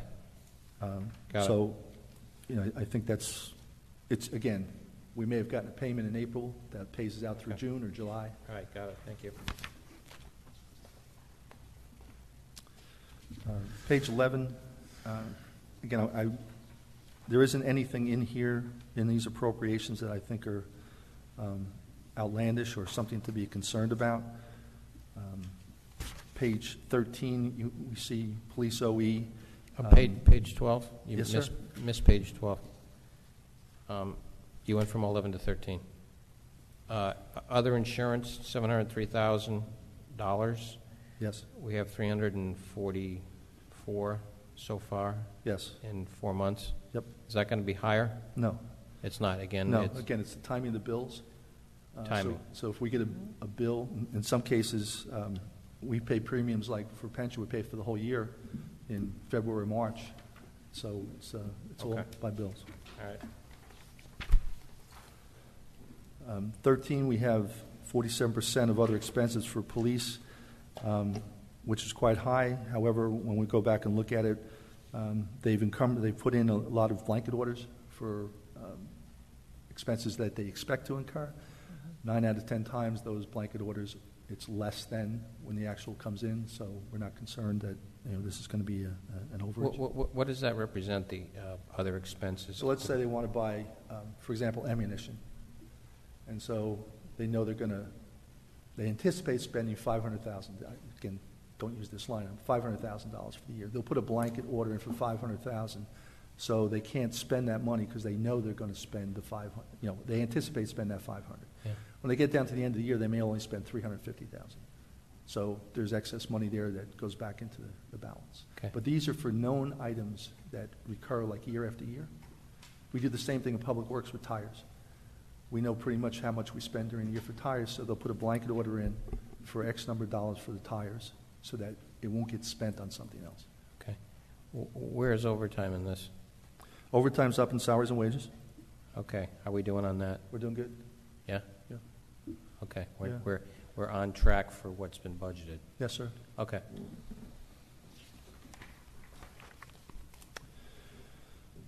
14, again, some of these items are blanket orders or encumbrances that are put through. We have 1 or 2 that we've incurred some excess time because of snow removal earlier on in the year. But usually that flattens out, and we deal with that when we come into November if we need more funds to transfer to cover any overages. Page 15. Same thing. I don't think there's nothing in here that's outlandish. Same on 16. 16 is the example of where we get the pension bill up front. We have to pay the whole year out. So that takes 100% of the appropriation. 17. Again, some of these they're contractual. Payments are made for, say, 6 months, so that would account for a higher than 50% or higher than 33% of the budget. 18 is primarily grants, and is debt service, again, affected by timing as to when maturities are due. And so overall, the appropriation side is about 35% of what we budget. again, it's on target. Next is water, page 19. Water rent is about 25%. I should have put the percentage, I apologize. No, I have the total in the bottom, 26%. So that's slightly down from what we'd anticipate. Again, we've had a rainy season. We will pick up that $157,000 in water rents that the add-on for the year will be billed in July.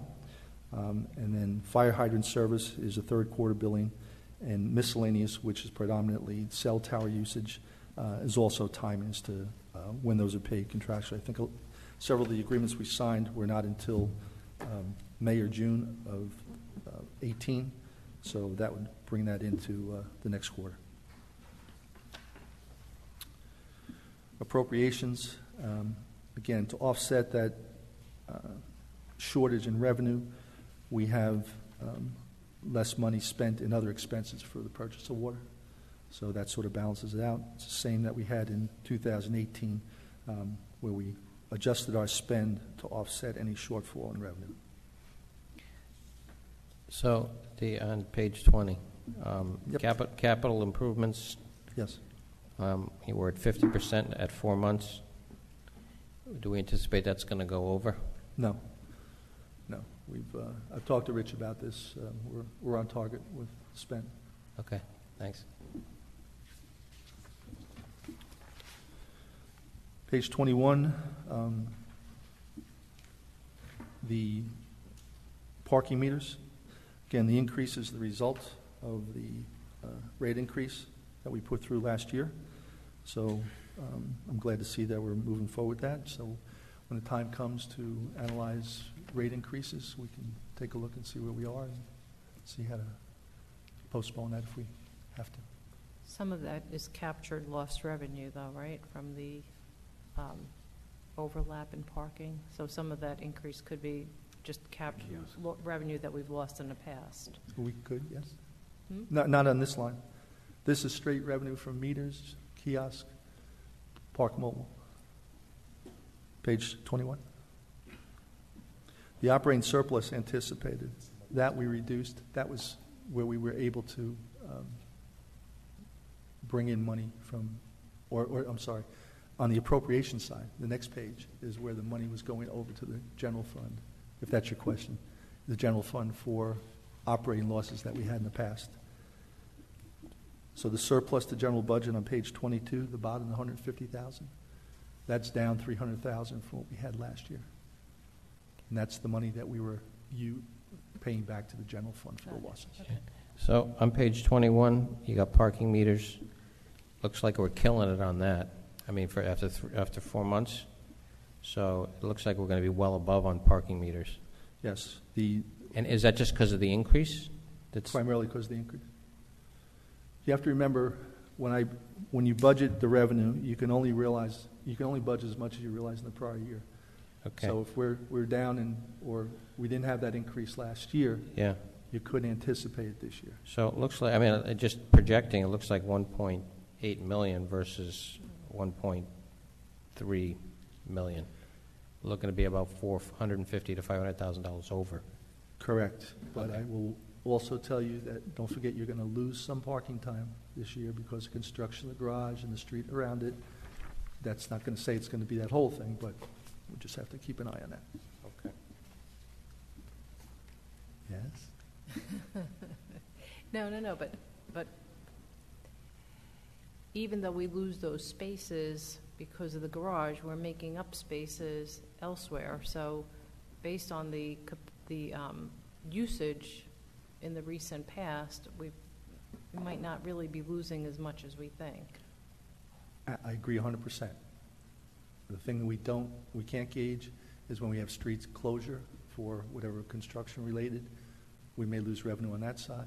But right. I'm just exactly throwing that out. Right. Okay. Fair.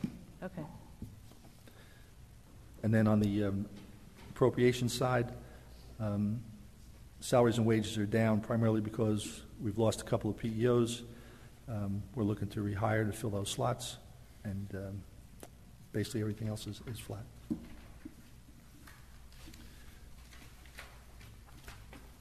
Any other questions?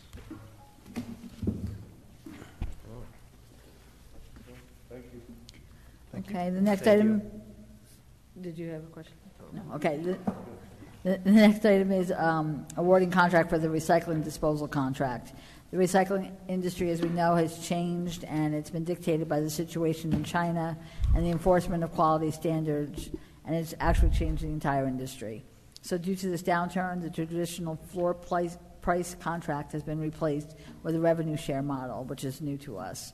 The village recycling processor, Atlantic Coast Fibers, has chosen to exercise their contractual right and not permit the next annual extension of the floor price contract, and so they've requested we move into the new revenue share contract.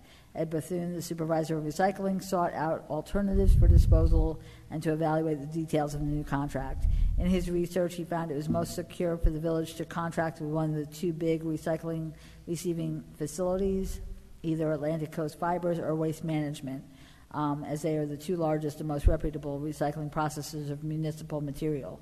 It would not be in the village's interest to entertain proposals from smaller, unstable firms that may not be able to stay afloat during this turbulent time in the industry. In fact, several years ago, there was a recycling processor that actually just ceased operations, and municipalities were scrambling to try to find a new one. So based on Mr. Bethune's research and with concurrence of Mr. Calby, they decided to pursue a contract with Atlantic Coast Fibers. They presented the village with a more advantageous pricing model for the revenue share based on the quality of our material, and were favorable when compared to the cost share proposed by Waste Management. So the recommendation is a 3-year contract with 2 one-year options. Atlantic Coast Fibers is out of Passaic, New Jersey, and in accordance with statute, the marketing of recyclable materials recovered through a recycling program can be negotiated and awarded without public advertising for bids. So how does... One question I had was how much of a difference in revenue is this going to be? Because it's not like it's a surprise. We knew it was coming. We've been talking about it for a number of years. But what's the actual? Do we have any kind of projections or ideas? I'll have Mr. Calby and Mr. Bethune come up, and possibly they have some projections or some idea.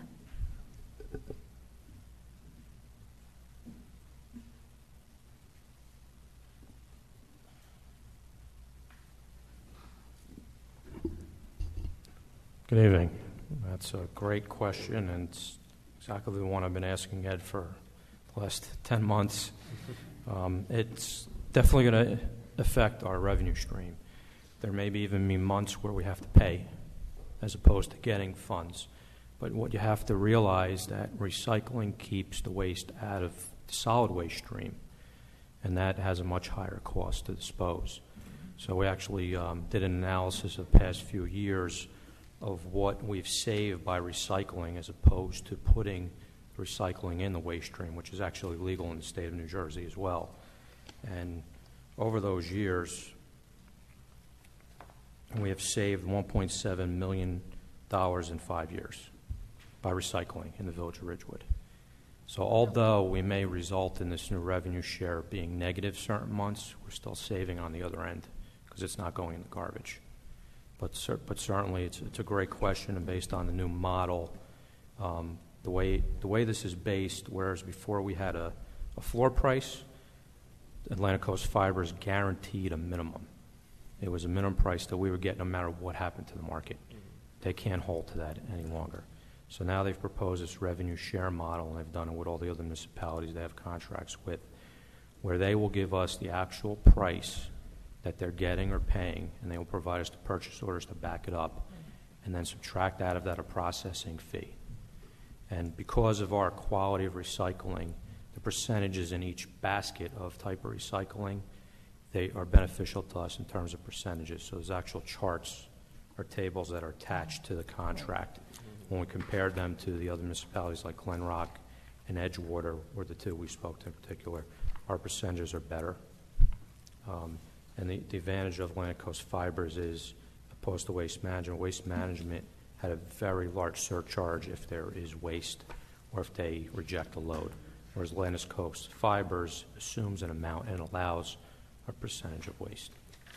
I know that was a lot more to your question, but It's certainly going to happen and can happen that we will have months where we're now paying instead of gaining. It won't be a huge price to pay, but it could range from $2,000 to $10,000 a month. So recycling trust can see a dip in years, but I'd hope this is the peak of this, and that we're now going to start to see a change. We've been talking about it for 4 years now, but I guess it's up to our national leaders to decide how they're going to negotiate those contracts. Mr. Batoon's got articles and been researching, and what's happening in China is now spreading into the other industries that have been taking the recycling away from China. So I think as a nation, the United States is now finding ways to bring it home. So once that happens and they find a use for glass and plastic here in the United States, we should see a change. But we just don't know when that's going to happen. I'll let Ed add to that. Good evening. Good evening, everyone. Rich pretty much covered everything. I just think that there's one thing that is a misconception that we just want to clear up, that recycling was never meant to be a revenue maker, a money maker. It was meant to pull monies away from the solid waste stream. So it was meant to cut back on solid waste. Recyclables are solid waste, but they found ways to reuse recyclables, and over the years it's been a very valid commodity. But that has changed. So this misrepresentation, I think to some degree, is we kind of got to change our mindset. We've been ahead of the game for many years. So if we have to pay a little bit now to get rid of recycling, if all this recycling was put in the solid waste stream, it would be a tremendous amount of money that we would be paying. So we're still ahead of the game. I just wanted to make sure that we kind of get that mindset, So I agree with that, but also after so many years, you kind of get used to the revenue stream, then you kind of plug it into the budget and go about our business. So that's one of the concerns. And the other question I have is when's the contract going to go into effect? August 1st. Okay. Mm-hmm. And would that impact this year's budget?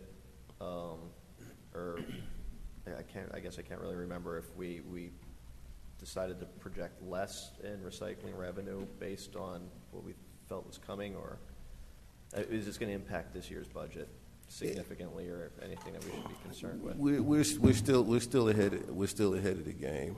It's not going to be that detrimental at all, because for one thing, our products are very clean, and that's a main staple for us to make sure that we stay ahead of the contamination. That's one of the things that we looked at with Waste Management, a big company, but they look for zero contamination in the recyclables. There's no such thing as zero contamination. ACF offered 5% contamination in the commingle and 7% in the fibers. We can deal with that. And those are just some of the things that really helped us to make our mind up to go with ACF. Okay, good. Thank you. So you don't anticipate a huge deviation from what we projected? What's in the budget? What, if anything, will happen? The recycling trust will be affected. What's in the recycling trust? I don't know what the current balance is in the trust, but that's where we would gain or lose money for the year on the basis of what comes out of this contract. And do we have hundreds of thousands of dollars in that line item, or do we have tens of thousands? Do we have millions? What do we have? Don't know. No. I would think it's around 100,000 or so. Okay, so that's what it'll be pulled from. That's a guess. That's not a lot. Okay, and that's kind of a surplus sitting off on the side. Surplus, and also accounts for the grant funding we get every year as part of a recycling grant from the state. So it's not going to affect the budget then? No. I couldn't answer that 100%. I'll definitely consult with Mr. Rooney and have an answer for you by next week. Okay, thank you. Mm-hmm. If there are no other questions, I just have an article I just want everybody to have a copy of. When you get time, you can peruse through it.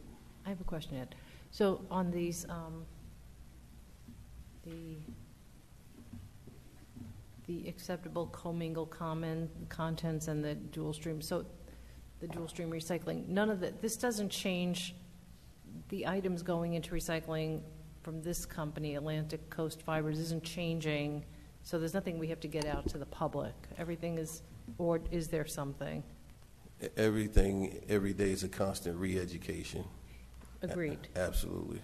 But is there information that we need to get out into the world relative to this new, our new vendor? Mm-hmm. We have the new app, the Recycle app, which we try to keep current with the current changing market. The calendar, we put it out on the electronic. When you come down to the recycling center, we have a nice big 3-foot sign with green for yes and red for no. I know. So we're trying to do it, and we send out flyers, trying our best to stay on top of things. It's kind of difficult, but we're doing the best we can.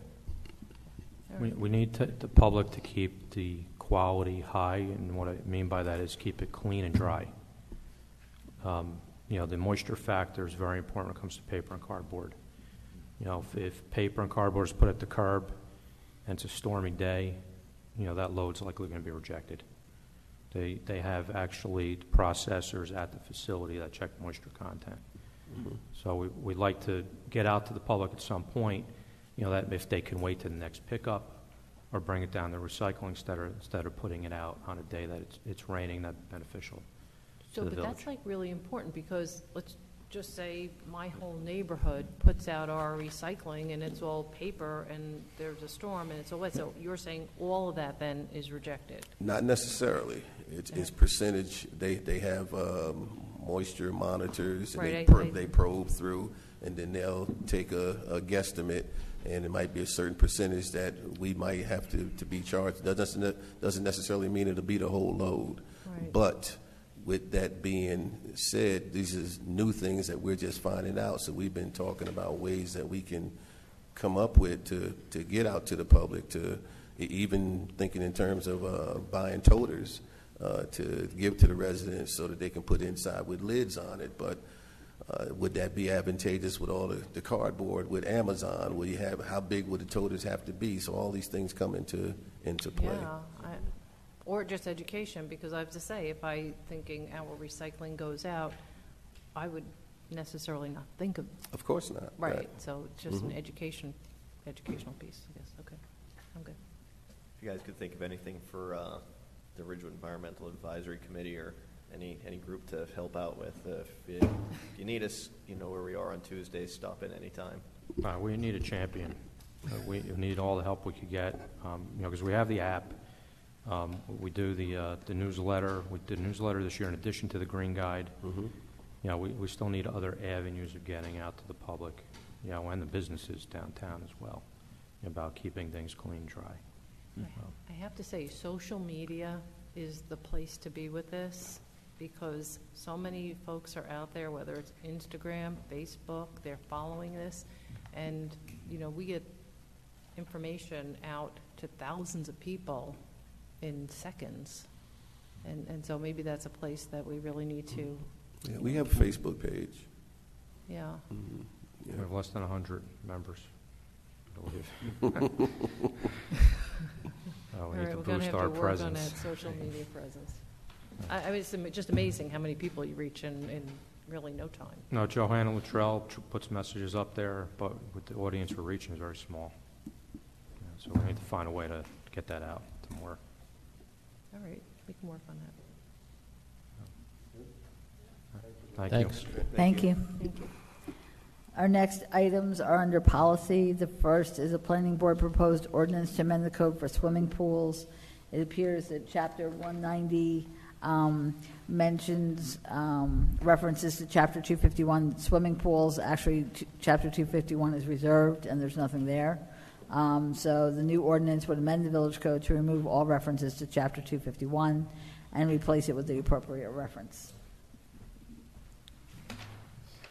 The next item is planning board proposed ordinance to amend the code for permitting real estate open house signs. This would allow under section 190, 122H7H to permit a freestanding real estate open house sign for a period not to exceed 5 days, which right now we don't permit. The next are under operations. So in June, we brought two possible calendar themes. One was hidden and not so hidden treasures of the village of Ridgewood, and the other was line artwork for native species throughout the village. So you would ask for prototypes. So attached to your agenda item is prototypes of 2 months for the hidden and not so hidden treasures, and then also for the line art. So we're just trying to get a decision from the council so we can move forward with getting the calendar going. I just want to say I have no opinion about this other than the effort to get the calendar, to have the calendar done. I think this is kind of the way this evolved, was that the effort to have the calendar done in June, by June, so that we don't have errors and omissions. So, I just want to say whatever everyone else decides. My only effort and motivation is to have this done for proofreading. So, discussion? Any decisions? I'll just give an opinion. I like the hidden or not so hidden treasures. You have a couple of samples here. I don't know if these would be the ones that would go into the calendar, but I think that's a great way for people, if they see something, to say, "Oh, I'm going to go over and see that." Right. Anyone else? Gives them an idea. Yeah, I like the same treasures here. too. Agree. Yeah, treasures look good. Anyone else? The picture quality is probably going to be real similar to this, because it's not going to be a flashy, glossy thing. So this is probably a good representation of what you're going to get. So I kind of like the idea of having information and the line art, but if you want to go treasure, we could do that too. But we short of taking the photos out, I always find the images, because of the quality of paper, the printing, and your printing, your cost savings have to be paper. The prints are always going to look muddy in this, so they're never going to be great. And that was the reasoning behind the line art, is only the frustration of seeing, really great photos, or, it's really kind of a disservice to the photos. But I think, again, my only motivation is to get this done sooner rather than later. So I'm good either way. yeah, that's my big concern. Get it right. Okay, so Mayor? I like the hidden and not so hidden. I like the idea. I think it looks nice. Okay. I want to know what the hidden and unhidden places are. I want to see them. Okay, so it looks like it's basically 3-2, so we'll do the hidden, not so hidden treasures. So anyone who's listening, I'll also put this out in an e-notice on the website. Let us know as soon as possible if you have any particular hidden or not so hidden treasures in Ridgewood, places where you might go, places you know of that perhaps others don't, and we can highlight them in a particular month. So we'd appreciate your assistance. We do have some of our own ideas, but certainly we're welcome to, we welcome your suggestions as well. Do you want them to send in pictures of those hidden treasures? Is that what you're looking for? Well, too? they could tell us, where they are if they want to provide pictures. Okay. You could do so. Yeah, all right. And we could review them to see if if they fit in the calendar. That would be fine. Okay. The next item is proposed encroachment agreement for a minor retaining wall at 970 East Ridgewood Avenue. They want to repair a low retaining wall along the front of their property. As they went through the permit process, they realized that it's in our right-of-way. It's a very minimal encroachment, so a resolution of approval is needed. The next one is the Memorandum of Understanding for Childhood Lead Program for the Health Department. The state of New Jersey recently lowered the action level for lead poisoning investigation from 10 micrograms per deciliter to 5 micrograms per deciliter. This has caused an increase in lead investigation cases. The Bergen County Department of Health Services was able to obtain a grant from the state, which enables the county to provide lead poisoning services to all 70 towns in Bergen County.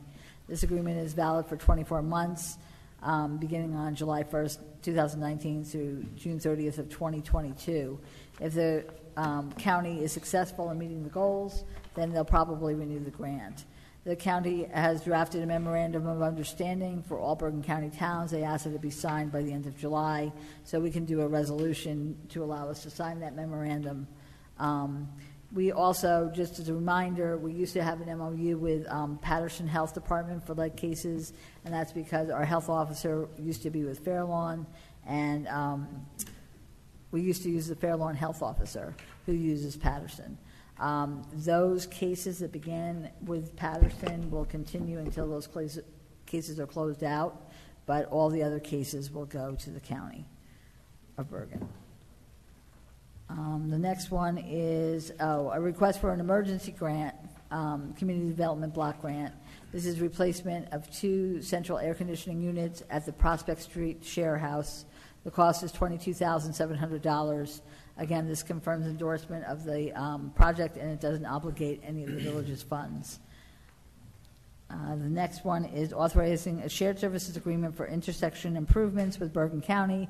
We received an email last week, I think, that indicated that Bergen County is willing to move forward with a shared services agreement for us to improve the intersection of North Maple and Franklin, Franklin and Oak, and Franklin and Walnut. Am I correct? I think that's correct. And Broad, right? And Broad also. So in any case, so we're going to move forward with that, pass this resolution. Once this resolution is passed and adopted, the freeholders have adopted a resolution already. They will prepare a shared services agreement. We will then sign that agreement, and then we can move forward from there. When we met with the county, they basically indicated that, the faster that we can do the parts of our requirements for the project, the more likely it will get done as quickly as possible. Because obviously they have 70 towns in Bergen County, and they're all in a queue, but if one town has been there and hasn't gotten their documents to the county, it may mean that another municipality can move up in the pecking order. So our goal is to get it done so that we can move forward and get these improvements to these intersections done on Franklin and Maple. Okay, so the last item is a review of next week's agenda. We have no introduction of ordinances or public hearing of ordinances for Ridgewood Water. We have a Title 59 approval and award of contract for the infrared asphalt surface repair, award of contract under state contract for service truck chassis, award contract under state contract for utility body, authorize additional award of contract for resurfacing and repair at water utility locations, award of professional engineering services contract for Farview and Eastside Station improvements, awarding change order number 1 for professional services contract for engineering services for Eder, Lakeview, and Southside Pump Station, award change order number 1 professional engineering services Passaic Valley Water Commission pipeline project, authorize additional award of contract line stop and valve insertion, and declare property surplus for the water department. Introduction of ordinances, generally, one is designating the parking spaces in the train station lot for the Hudson Street lot permit holders, amending Chapter 190 land use and development for swimming pools, amending Chapter 190 land use and development for permitting the real estate open house signs.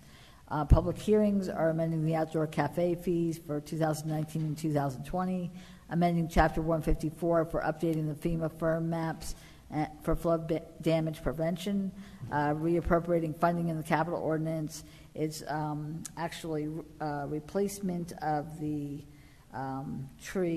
Graydon tree, and we're going to reallocate it to renovation of tree wells.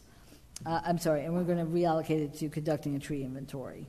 So the renovation of tree wells is not where we took the money. We took it from the replacement of a tree at Graydon.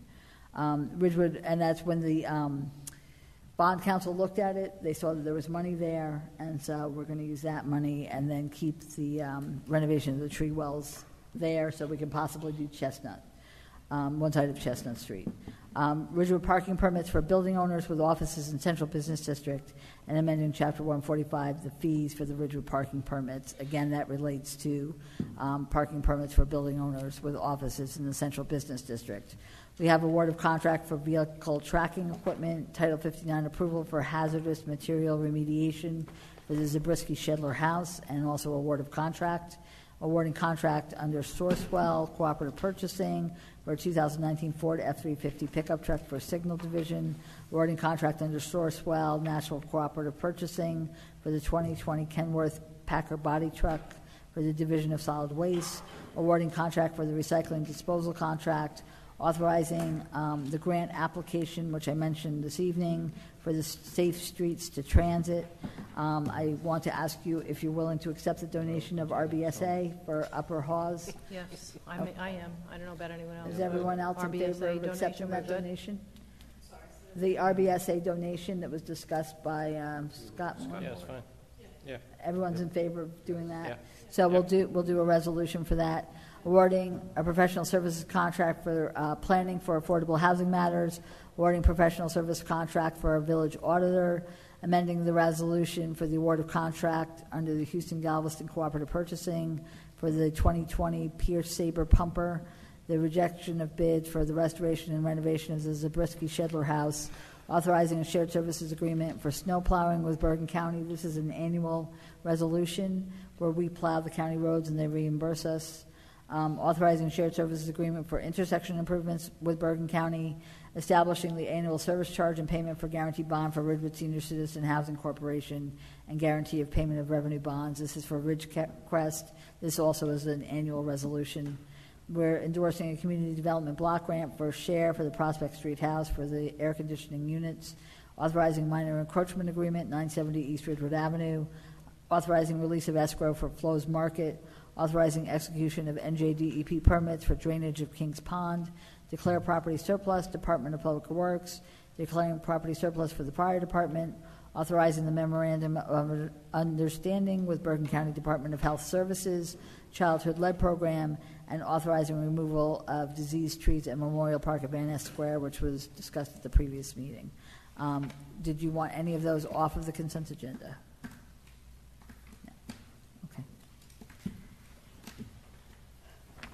All right, we'll go back to public comments, not to exceed 5 minutes per person.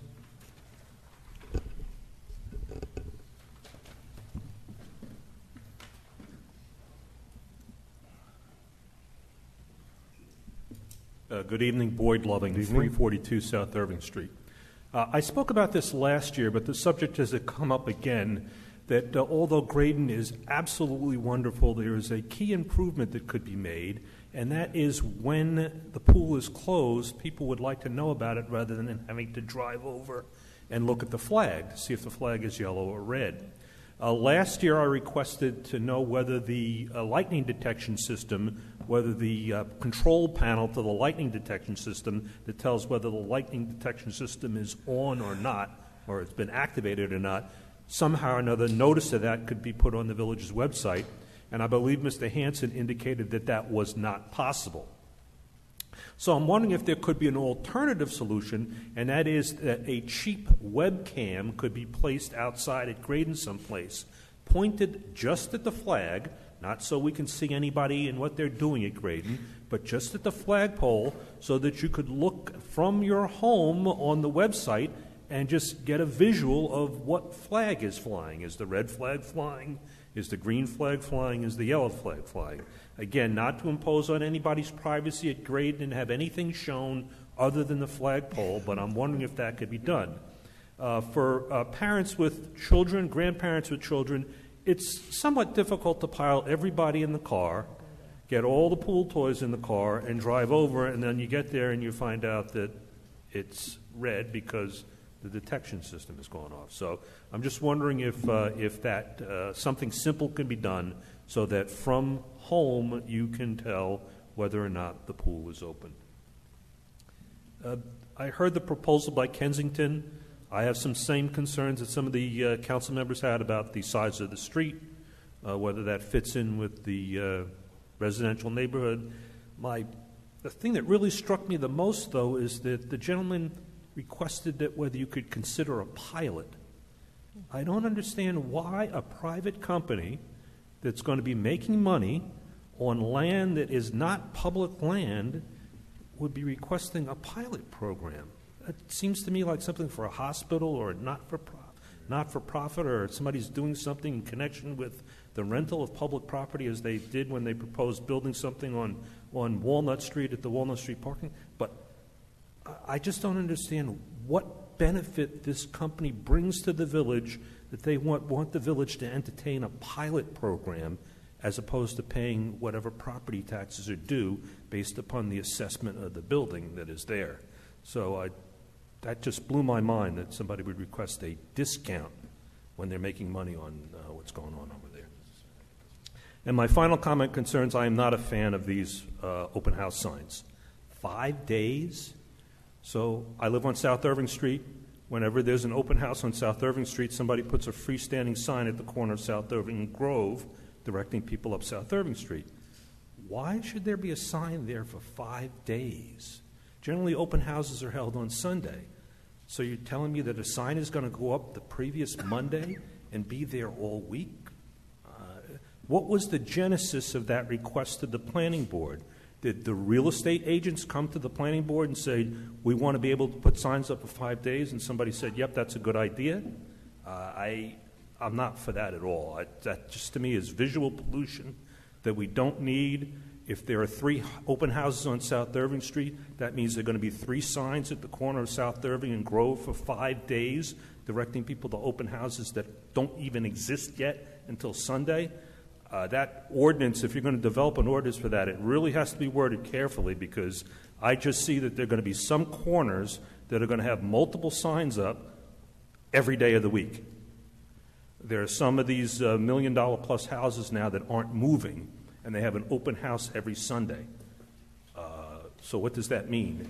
Every Sunday, every Monday, they're going to be able to put a sign up for the following open house?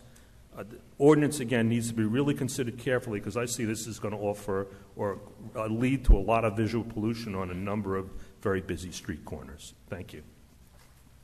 Thank you. Anybody else?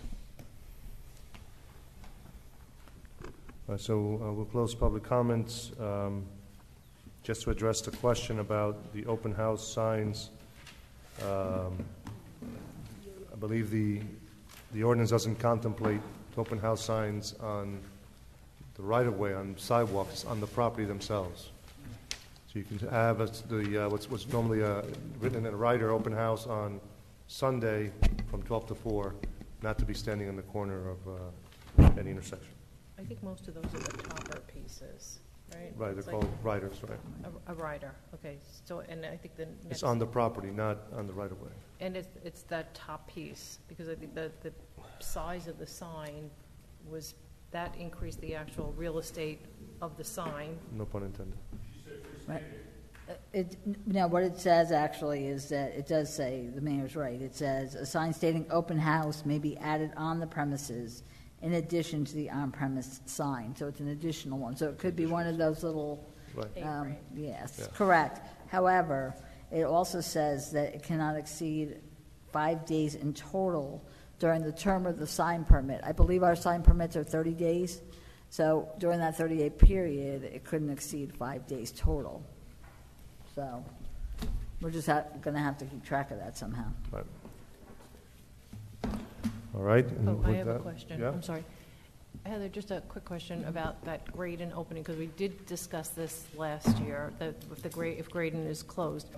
Can we have like a banner or something on the website? I don't know about the camera thing going on there. I'm not going with that one right now, but just is there something if Parks and Rec knows that Graydon is closing for the day, it should be easy enough to post that on the website as some kind of a header or something that alerts people, because I mean, Boyd's right. Let me talk to Dylan Hanson, because I don't know offhand, but right. I'll let you know. Right. Okay. Okay. Yes. I thought that there were emails that were sent out to members, but. Oh, okay. Yeah. So not if it's closed during the day because of lightning. I understand. Okay. And then even maybe there's a mechanism to send like text messaging. Mhm. Maybe there's Yeah. other things just to Yeah, get maybe. out to the It's possible. world Let me quick. find Yeah, out. think I don't about it. know. Okay. All right. Good. Take a resolution to go into closed session.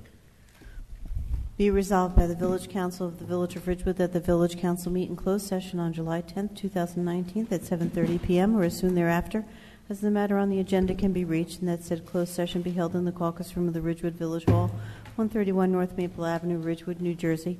Be it further resolved that the matters to be discussed in closed session are limited to legal matters to include parking revenue and kiosk, medical helicopter landings on village property, RGRME litigation, and update on Green Acres diversion. Personnel matters to include the police department, appointment of auditor, appointments to boards and committees, and municipal court. This matter is allowable under NJSA 10:4-12 et sec. And be it further resolved that the minutes of this meeting shall be made available to the general public when such matters have been deemed completed by resolution of the village council. Have a motion? So moved. Second. Thank you. Anyone? All in favor? Aye. Anyone opposed? Thank you. Thank you.